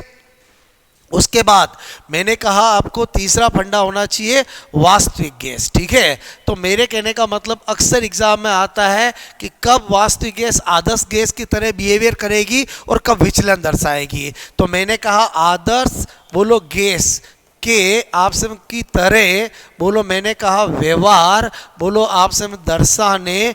ठीक है, दर्शाने की क्या कंडीशन है, शर्त क्या है, और मैंने कहा विचलन। ठीक है, विचलन दर्शाने आपसे मैं करूं दर्शाने बोलो दर्शाने की क्या आपसे मैं करूं की शर्त। अक्सर एग्जाम में क्वेश्चन आ जाता है तो आपको अच्छे से पता होना चाहिए जब भी टेम्परेचर क्या होगा बोलो हाई होगा और जब भी प्रेशर आपसे मैं कहूँ लो होगा तो बोलो हमेशा वास्तविक गैस किसकी तरह बिहेवियर करेगी, आदर्श गैस की तरह। और विचलन कब दर्शाएगी, जब उल्टा हो जाएगा, जब हम टेम्परेचर क्या करेंगे लो करेंगे और प्रेशर क्या करेंगे बोलो हाई करेंगे, तो बोलो गैस के अणु पास पास आएंगे, उनमें इंटरमोलिकुलर अट्रैक्शन होगा और फिर बोलो आपसे वास्तविक गैस आदर्श गैस की तरह व्यवहार नहीं करके विचलन दर्शाएगी। मेरी बात समझ में आई बोलो आपको।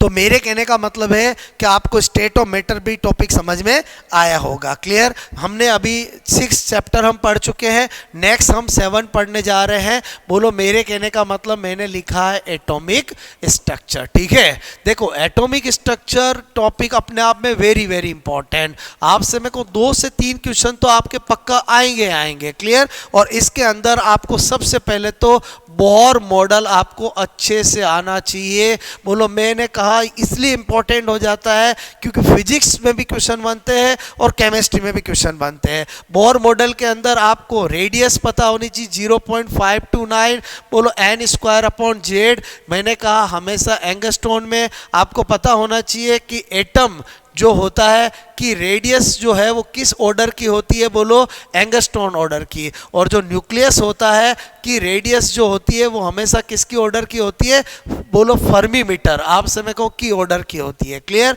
उसके बाद मैंने कहा वेलोसिटी का पता होना चाहिए 2.18 इंटू जेड अपॉन एन, आपसे मैं कह रहा हूँ बोलो मीटर पर सेकेंड। इसके अलावा बोलो एनर्जी का पता होना चाहिए -13.6 Z square upon N square, और मैंने कहा इलेक्ट्रॉन वोल्ट। उसके अलावा आपको लेमडा का पता होना चाहिए R Z square 1 upon N one square minus 1 upon N two square. Clear. एक तो आपको सबसे पहले ये चार चीजें आपको एप्लीकेशन पता होना चाहिए। उसके अलावा आपसे मैंने कहा एटॉमिक स्ट्रक्चर में क्या पता होना चाहिए, तो दूसरा मेन फंडा है वो है क्वांटम संख्या। ठीक है, बोलो क्वांटम संख्या का ऐसा रिकॉर्ड है कि लगभग हर बार सेकंड ग्रेड में क्वेश्चन आता ही आता है। आपको पता होना चाहिए चार तरह की क्वांटम संख्याएं होती है। एक होती मुख्य क्वांटम संख्या, एक होती है द्विघांसी क्वांटम संख्या, एक होती है चुंबकीय क्वांटम संख्या, और एक होती है बोलो चक्रण क्वांटम संख्या। ठीक है, चार क्वांटम संख्याएं होती है। बात समझ में आए। बोलो मुख्य क्वांटम संख्या है वो किसके बारे में बताती है, कक्षा या कोष या ऊर्जा स्तर के बारे में। ठीक है, ऊर्जा स्तर। बोलो इसकी वैल्यू, बोलो मैंने कहा n 1 2 3 4, बोलो ऐसे होती है। n की वैल्यू कभी भी ना जीरो हो सकती है ना नेगेटिव, ये कभी भी नहीं होती है। ठीक है, फिर मैंने कहा आपको यहाँ सबसे इंपॉर्टेंट चीज क्या है, n के किसी मान के लिए अगर आपको उपकोष की संख्या निकालनी है तो वो n ही होती है। कक्षक की संख्या निकालनी है, बोलो की संख्या निकालनी है तो बोलो n स्क्वायर करना पड़ता है। और इलेक्ट्रॉन की कुल संख्या अगर आपको निकालनी है तो आपको क्या करना पड़ता है, बोलो 2n स्क्वायर करना पड़ता है। यहाँ से सेकंड ग्रेड में हर बार क्वेश्चन आया है, अगर n बराबर 4 है तो कक्षक की संख्या पूछेंगे तो स्क्वायर करोगे तो 16 हो जाएगा। n बराबर 5 है, कक्षक की संख्या पूछेंगे तो 25 हो जाएगा। बार बार क्वेश्चन आता है। ठीक है, एल मैंने कहा द्विघांसी क्वांटम संख्या, ये बोलो मैंने कहा उपकोष। ठीक है, बोलो के बारे में बताती है। बोलो बात समझो ना, मैंने कहा उपकोष मतलब सब सेल हम जानते हैं, एक होता है एस पी डी और एफ। एल की वैल्यू देखें तो इसके लिए 0 होती है, इसके लिए 1 होती है, इसके लिए 2 होती है, इसके लिए 3 होती है। ये आपको याद होना चाहिए, आपसे वेरी वेरी इंपॉर्टेंट। क्लियर। और आपसे मैंने कहा कि जो एल होता है वो 0 से n माइनस 1 होता है। क्लियर। तो आपसे मैं करूँ n मिनिमम 1 होता है इसलिए l मिनिमम 0 होता है। क्लियर। फिर मैंने कहा इसकी प्रत्येक वैल्यू किसको बताती है, एक उपकोष को बताती है। m की बात करें तो मैंने कहा ये है बोलो कक्षक, आपसे मैं कह रहा हूं के बारे में। ठीक है, बारे में बताती है। मेरे कहने का मतलब है m की वैल्यू कैसे निकालेंगे, -L2 प्लस L वाया 0। बोलो वाया 0। जैसे मैंने कहा अगर मैं आपसे कहूं L और M, L अगर बोलो मिनिमम 0 है तो M भी क्या होगा 0। L अगर 1 हुआ तो -1 0 और +1। L अगर 2 हुआ तो -2 -1 0 +1 और +2। ठीक है, बोलो S ये किसको बताता है, इलेक्ट्रॉन के बोलो कक्षक में स्पिन यानी चक्रण को बताता है। ठीक है, तो इसकी वैल्यू जो है ±½ होती है, यानी या तो +½ होगी या -½ होगी। क्लियर। तो मेरे कहने का मतलब +½ -½ में से क्लॉकवाइज की वैल्यू क्या है, एंटी क्लॉकवाइज, ऐसा कोई निर्धारण नहीं है। हाँ ये फिक्स है कि अगर +½ को मैंने क्लॉकवाइज बोला है तो -½ एंटी क्लॉकवाइज होगा, +½ को मैंने एंटी क्लॉकवाइज बोला है तो -½ क्या होगा, क्लॉकवाइज होगा। मेरी बात समझ में आए। तो आपको एक तो मैंने बोर के मॉडल के एप्लीकेशन बताया, एक क्वांटम संख्या बताया, और तीसरा आपका फंडा क्लियर होना चाहिए, और वो आपसे मैं कहूँ क्या है, ऑफ-बाउ सिद्धांत। ठीक है, ऑफ-बाउ आपसे मैं कहूँ सिद्धांत। अगर आपको ये तीसरा लॉजिक भी पता है तो आपका काम बहुत बहुत बहुत आसान हो जाएगा। मैंने कहा ऑफ-बाउ सिद्धांत के अंदर 3 है, एक है बोलो पाउली, का अपमार्जन सिद्धांत, अपमार्जन आपसे में पाउली का अपवर्जन, बोलो आपसे में सिद्धांत पाउली एक्सक्लूसिव प्रिंसिपल, ठीक है। बोलो मैंने कहा ये पाउली क्या कहता है इसके अंदर कि कभी भी किसी भी, बोलो आपसे मैं करूँ एटम कि किसी भी दो इलेक्ट्रॉन की चारों क्वांटम संख्याओं का मान समान नहीं हो सकता है। तो आपसे मैं कह रहा हूँ किसी, बोलो मैंने कहा एटम, ठीक है, के दो इलेक्ट्रॉन की चारों क्वांटम संख्याओं आपसे मैं कहूँ का मान, बोलो मान मैंने कहा समान, ठीक है, नहीं होता है, ठीक है। तो मेरे कहने का मतलब है कि बोलो जैसे एग्जांपल हीलियम ही ले लिया, हीलियम के अंदर दो ही इलेक्ट्रॉन है, बोलो 1s2 इसका इलेक्ट्रॉनिक कॉन्फ़िगरेशन होता है। तो अगर मैं इस इलेक्ट्रॉन की चारों क्वांटम संख्या इसकी चारों देखूं तो n इसके लिए भी क्या होगा, बोलो 1, तो इसके लिए भी 1, l इसके लिए भी 0, इसके लिए भी 0, m इसके लिए भी 0, इसके लिए भी 0। लेकिन जब बात s की आएगी, इधर मैंने हाफ कर दिया तो इधर माइनस हाफ करना ही पड़ेगा। इसका मतलब अधिकतम से अधिकतम 3 ही क्वांटम संख्याएं समान हो सकती, चौथी कभी समान हो ही नहीं सकती है। क्लियर? ये किसने कहा? पाउली ने कहा। उसके बाद मैंने कहा हुंड बोलो का अधिकतम बहुलता, अधिकतम मैंने कहा बहुलता, बहुलता का बोलो मैंने कहा सिद्धांत, ठीक है, Hund's law of maximum multiplicity. ये क्या कहते हैं कि जब भी हम किसी बोलो उपकोष के कक्षकों में इलेक्ट्रॉन फील करते हैं तो पेयरिंग जब तक नहीं करते हैं जब तक कि हम एक एक इलेक्ट्रॉन सेम स्पिन वाला फील ना कर दें। बोलो एक बार आपने सेम स्पिन वाला फील कर दिया, फिर कैसे भी फील करो, ये सिद्धांत कहता मुझे कोई मतलब नहीं है। क्लियर? उसके बाद मैंने कहा n+l का नियम, बोलो बोरबेरी का नियम, ये कहता है कि जब भी आप उपकोष में सब सेल में इलेक्ट्रॉन फील करते हो तो पहले आपसे मैं कह रहा हूं उस बोलो सब सेल आपसे मैं कह रहा हूं में इलेक्ट्रॉन फील बोलो करते हैं, ठीक है, जिसके लिए क्या होता है, बोलो n+l का मान, बोलो n+l का मान क्या हो, बोलो कम, ठीक है। अगर आपको कभी ऐसा लगता है कि 2 या 2 से ज़्यादा ऐसे सब सेल मिल गए हैं जिसके लिए n+l का मान समान है तो फिर पहले उसमें भरेंगे जिसके लिए n का मान क्या हो, कम हो। क्लियर? तो आपसे मेरे को इसी बोलो के बेसिस पे हम ये 1s2, 2s2, 2p6, 3s2, 3p6, 4s2, बोलो 3d10, ये जो हमारा इलेक्ट्रॉनिक कॉन्फ़िगरेशन जो भरने का होता है तो n+l के रूल को ही फॉलो किया जाता है। मेरे कहने का मतलब आपको मैंने एटॉमिक स्ट्रक्चर का एक बेस बना दिया कि एटॉमिक स्ट्रक्चर में आपको ये बातें पता होनी चाहिए। मेरी बात समझ में आए? बोलो ओके।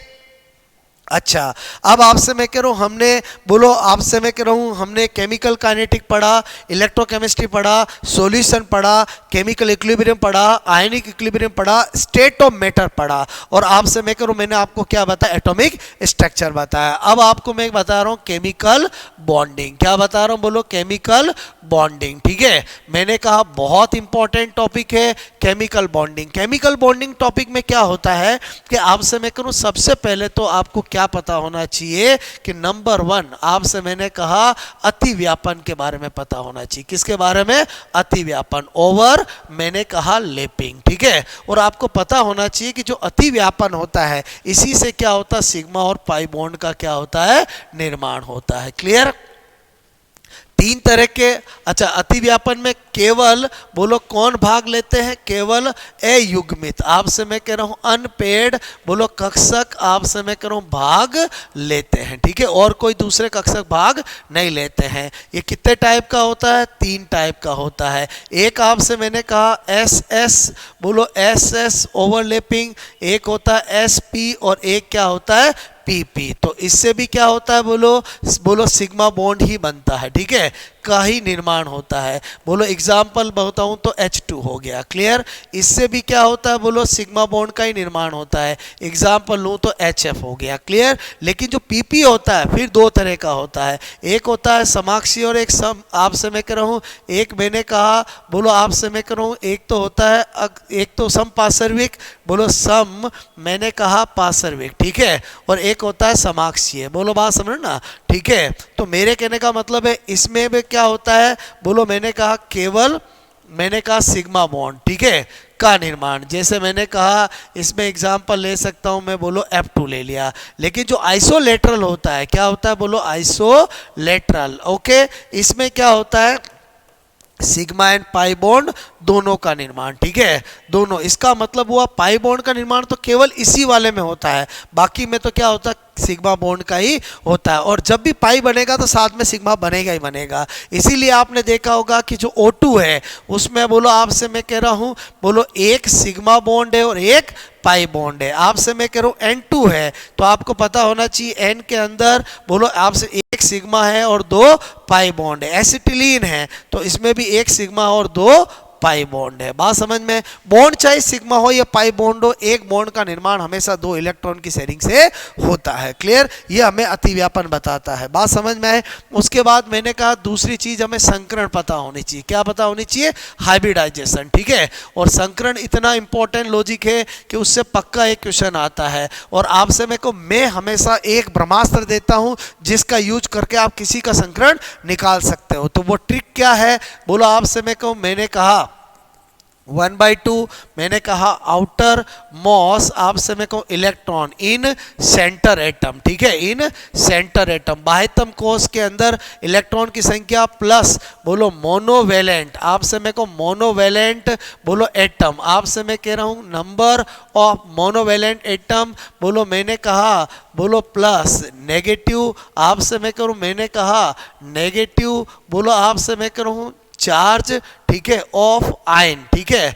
और मैंने कहा यहाँ पर नेगेटिव आयन और यहाँ पर मैंने कहा पॉजिटिव बोलो आयन, ठीक है, पॉजिटिव चार्ज। क्लियर, तो मेरे कहने का मतलब ये है, यानी ये अगर आपको ये सोल्व करते हो, ये मैंने कहा ये क्या लिखा बोलो, मैंने कहा केंद्रीय परमाणु बोलो केंद्रीय परमाणु के बोलो बाह्यतम, आपसे मैं कह रहा हूं बाह्यतम बोलो कोश में बोलो कुल इलेक्ट्रॉन, ठीक है।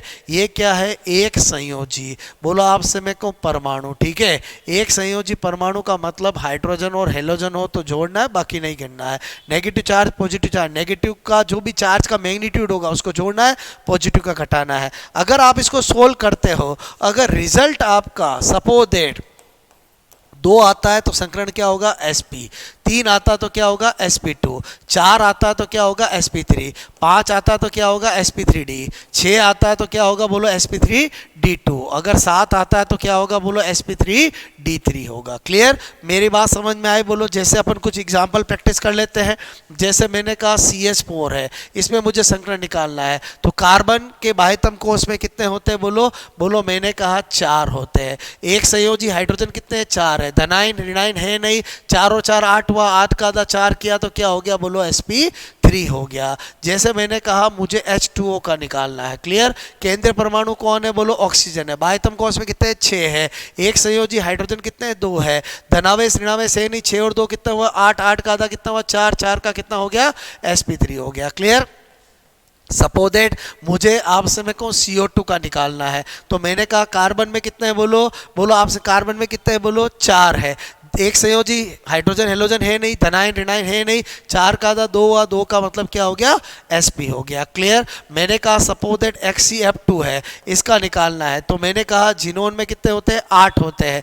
2 हेलोजन है, धनायन ऋणायन है नहीं, बोलो 10 का आधा 5 किया क्या हो गया बोलो sp3d हो गया। इस तरह से आप किसी का भी निकाल सकते हो। मैंने कहा SF6 का निकालना है, बोलो सल्फर का कितना होता है 6 होता है, बोलो एक संयोजी 6 हो गया, 6 और 6 12 का क्या हो गया 6 हो गया, 6 का मतलब sp3d2 हो गया। बात समझ में आए बोलो, तो मेरे कहने में किसी का भी निकाल सकते हो। क्लियर, तो आई थिंक मेरी बात समझ में आए बोलो।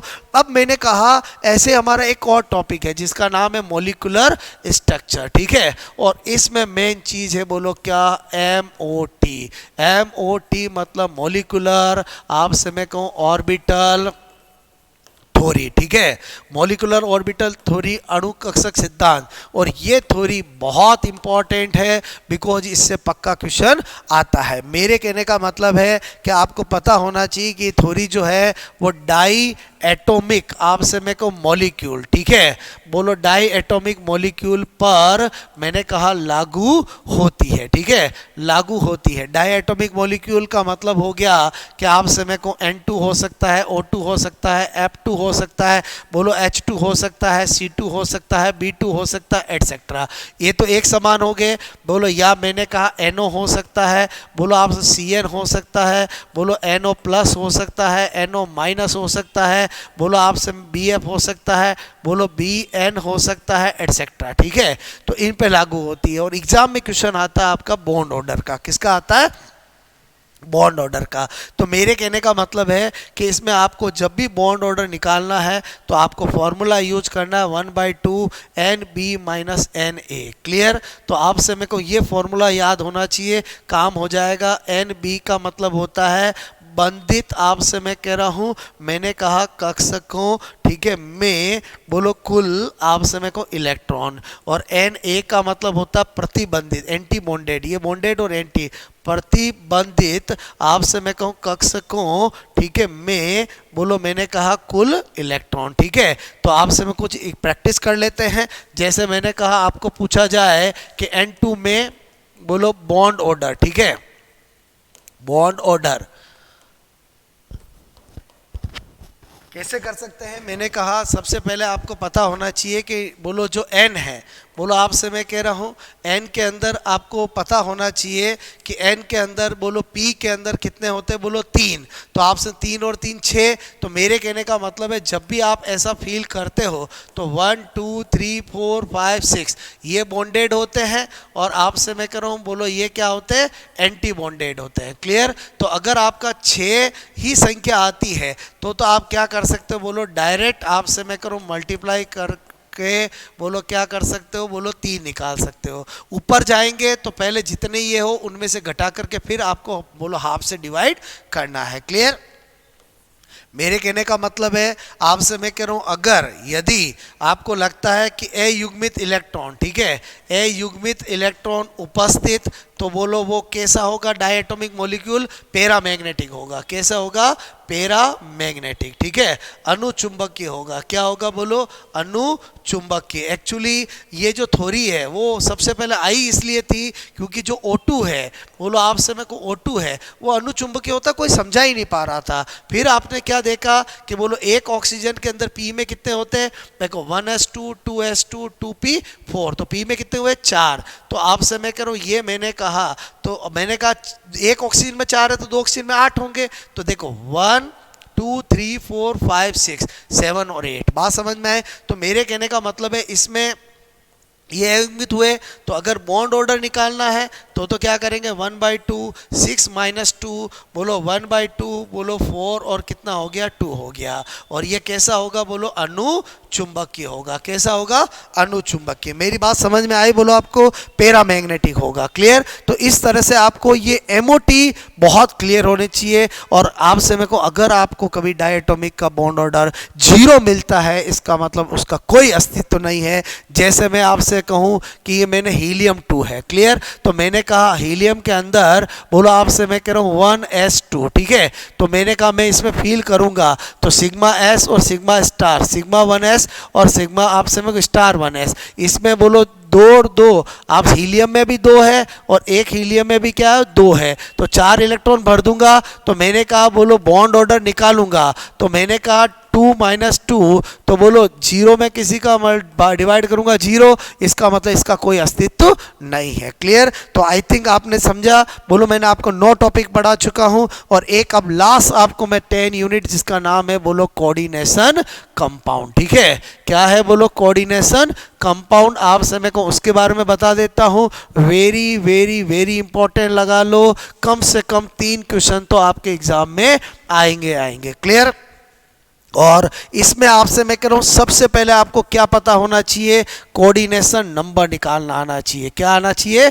Coordination number. ठीक है, तो आपसे मैं कहूँ कोऑर्डिनेशन नंबर निकालना आना चाहिए। क्लियर? जैसे मैंने कहा K4, मैंने कहा FeCN6, तो आपसे मैं कह रहा हूँ कोऑर्डिनेशन नंबर क्या होता है, ये जो हमारा आपसे मैं कहूँ कोऑर्डिनेशन स्पेयर होता है, कोऑर्डिनेशन मैंने कहा स्पेयर होता है, इसके अंदर जितने आपसे मेरे को कोऑर्डिनेशन बॉन्ड सेंटर एटम के साथ होते हैं, वही आपके क्या होता है कोऑर्डिनेशन नंबर बनता है। यानी आपसे मेरे को सेंटर एटम बोलो आपसे मैं कह रहा हूं के साथ मैंने कहा लिगेंड, बोलो लिगेंड द्वारा आपसे मेरे को कुल बने मैंने कहा उप सहसंयोजक बंध। ठीक है, बोलो आपसे मैं कह रहा हूं, तो मैंने कहा यहाँ पर बोलो हम जानते हैं ये Fe है और ये Cn, बोलो ये Cn क्योंकि मोनोडेंटेड है, बोलो आपसे मैं कहूँ Cn बोलो Cn। ठीक है, तो मेरे कहने का मतलब है ये इसकी स्ट्रक्चर है,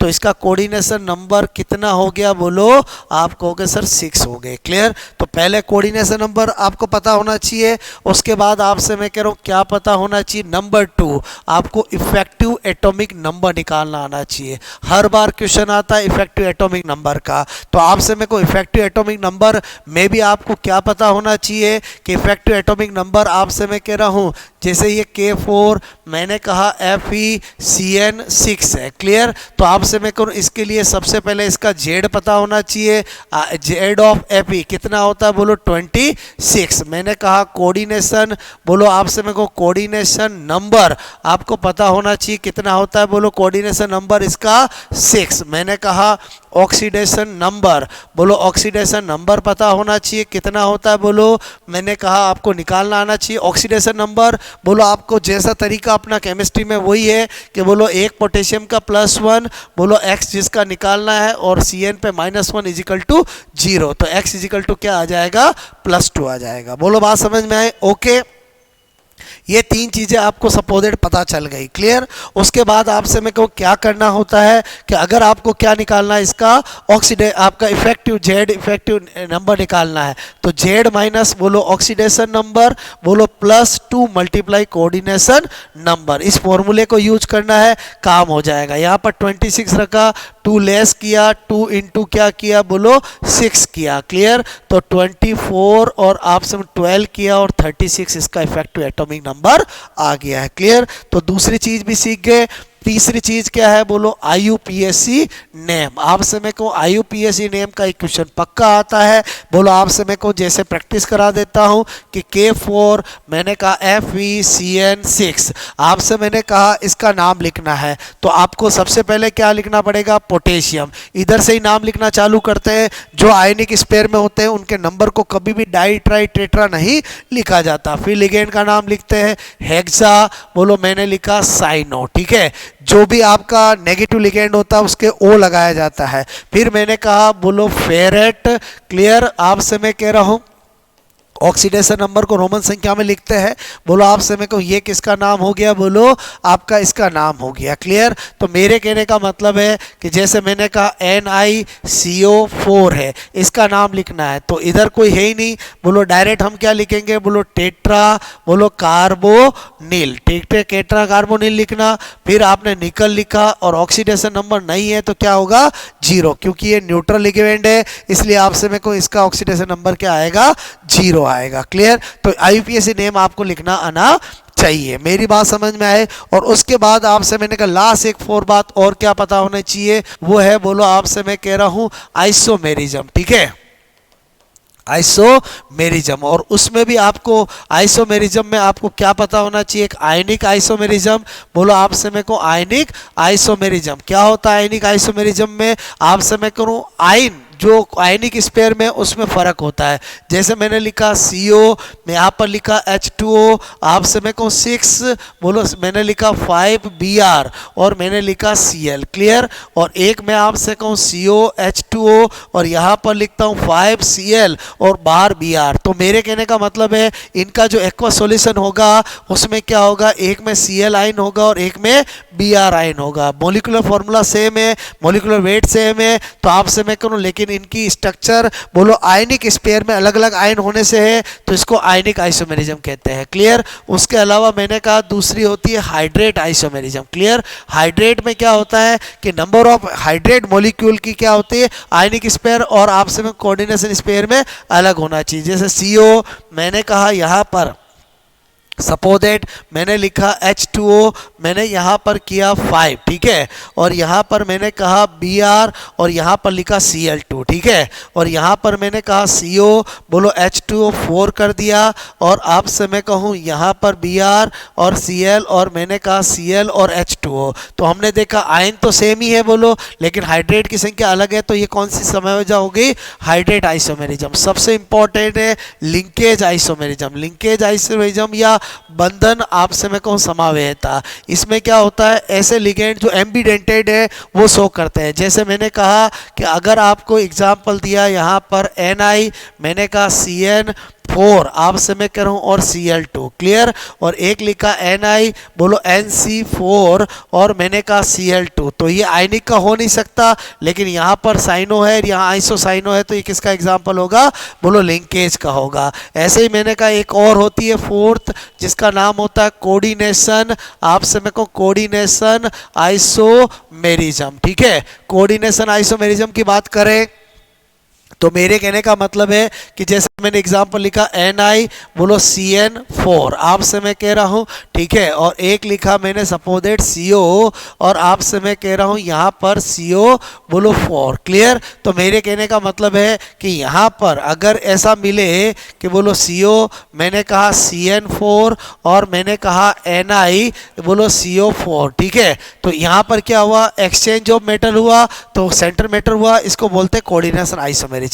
आई होप आपको ये भी मेरी बात समझ में आई होगी, क्लियर। तो मैं क्या बताना चाह रहा हूँ डियर स्टूडेंट, मैंने आपको जितने भी टॉपिक थे फिजिकल के, बोलो 10 के 10 टॉपिक मैंने अभी आपको प्रिपेयर करा दिए, और वो भी मैंने आपको एक सिस्टमेटिक तरीके से कि हर टॉपिक में एग्जाम से पहले आपको क्या याद होना चाहिए। आई होप आपको मेरी बात समझ में आई होगी। अगर आपने इस लेक्चर को एक दो बार अच्छे से देख लिया, जब भी आपको टाइम मिले, मेरे कहने मतलब पढ़ने का मतलब है कि 2 घंटे निकाल करके पूरा लेक्चर अच्छे से सुनो, 10 टॉपिक आपके तैयार हो जाएंगे, क्लियर। और मेरी गारंटी है कि मैंने आपको जो बताया है उन्हीं लॉजिक में से क्वेश्चंस आएगा, ये मेरा एक्सपीरियंस है, बात समझ लो ना। तो मेरे कहने का मतलब अगर आपको ये लेक्चर बहुत अच्छा लगा तो मुझे कमेंट जरूर करके बताना कि आपको ये अच्छा लगा। आपसे मैं कहूँ तो हम कल आपसे मैं कहूँ रिमेनिंग जो आपके 15 टॉपिक है इनऑर्गेनिक के, ऑर्गेनिक के, आपसे मैं वो भी एक बना लेंगे, तो आप बोलो पूरा जो केमिस्ट्री है वो आपका लगभग 2 लेक्चर के अंदर जब चाहो आप तो आराम से रिवाइज कर सकते हो। मेरी बात समझ में आए, बोलो ओके। इसको आप पढ़ें और आपसे मैं कह रहा हूँ इससे आपको बहुत फ़ायदा होगा, क्योंकि ये मैं उनके लिए जिनको बोलो अब आपसे मेरे को फास्ट रिवाइज करना है, वो चाहते हैं कि हमें 10 टॉपिक मतलब हम 2 घंटे के अंदर तैयार कर लें, बोलो, और वो भी फिजिकल केमिस्ट्री के जिनसे बहुत ज़्यादा क्वेश्चन आने हैं। आपसे मैं कह रहा हूँ इलेक्ट्रोकेमिस्ट्री है, सॉल्यूशन है, बोलो आपका केमिकल काइनेटिक है, केमिकल बॉन्डिंग है, आप मोलिकुलर आपसे मैं कहूँ बॉन्डिंग है, उसके मतलब कोऑर्डिनेशन कंपाउंड है, बोलो आपसे मैं कहूँ ये ऐसे टॉपिक है जिनसे बहुत ज़्यादा क्वेश्चन आते हैं। आई थिंक आपको मेरी बात समझ में आई होगी। ओके, आपसे मैं को इसको अच्छे से देखो, और आपसे मैं करूं अगर बहुत अच्छा लगे तो आप इसको शेयर कर सकते हो, जिससे आपके और फ्रेंड्स को भी इसका बेनिफिट हो। Okay, best of luck.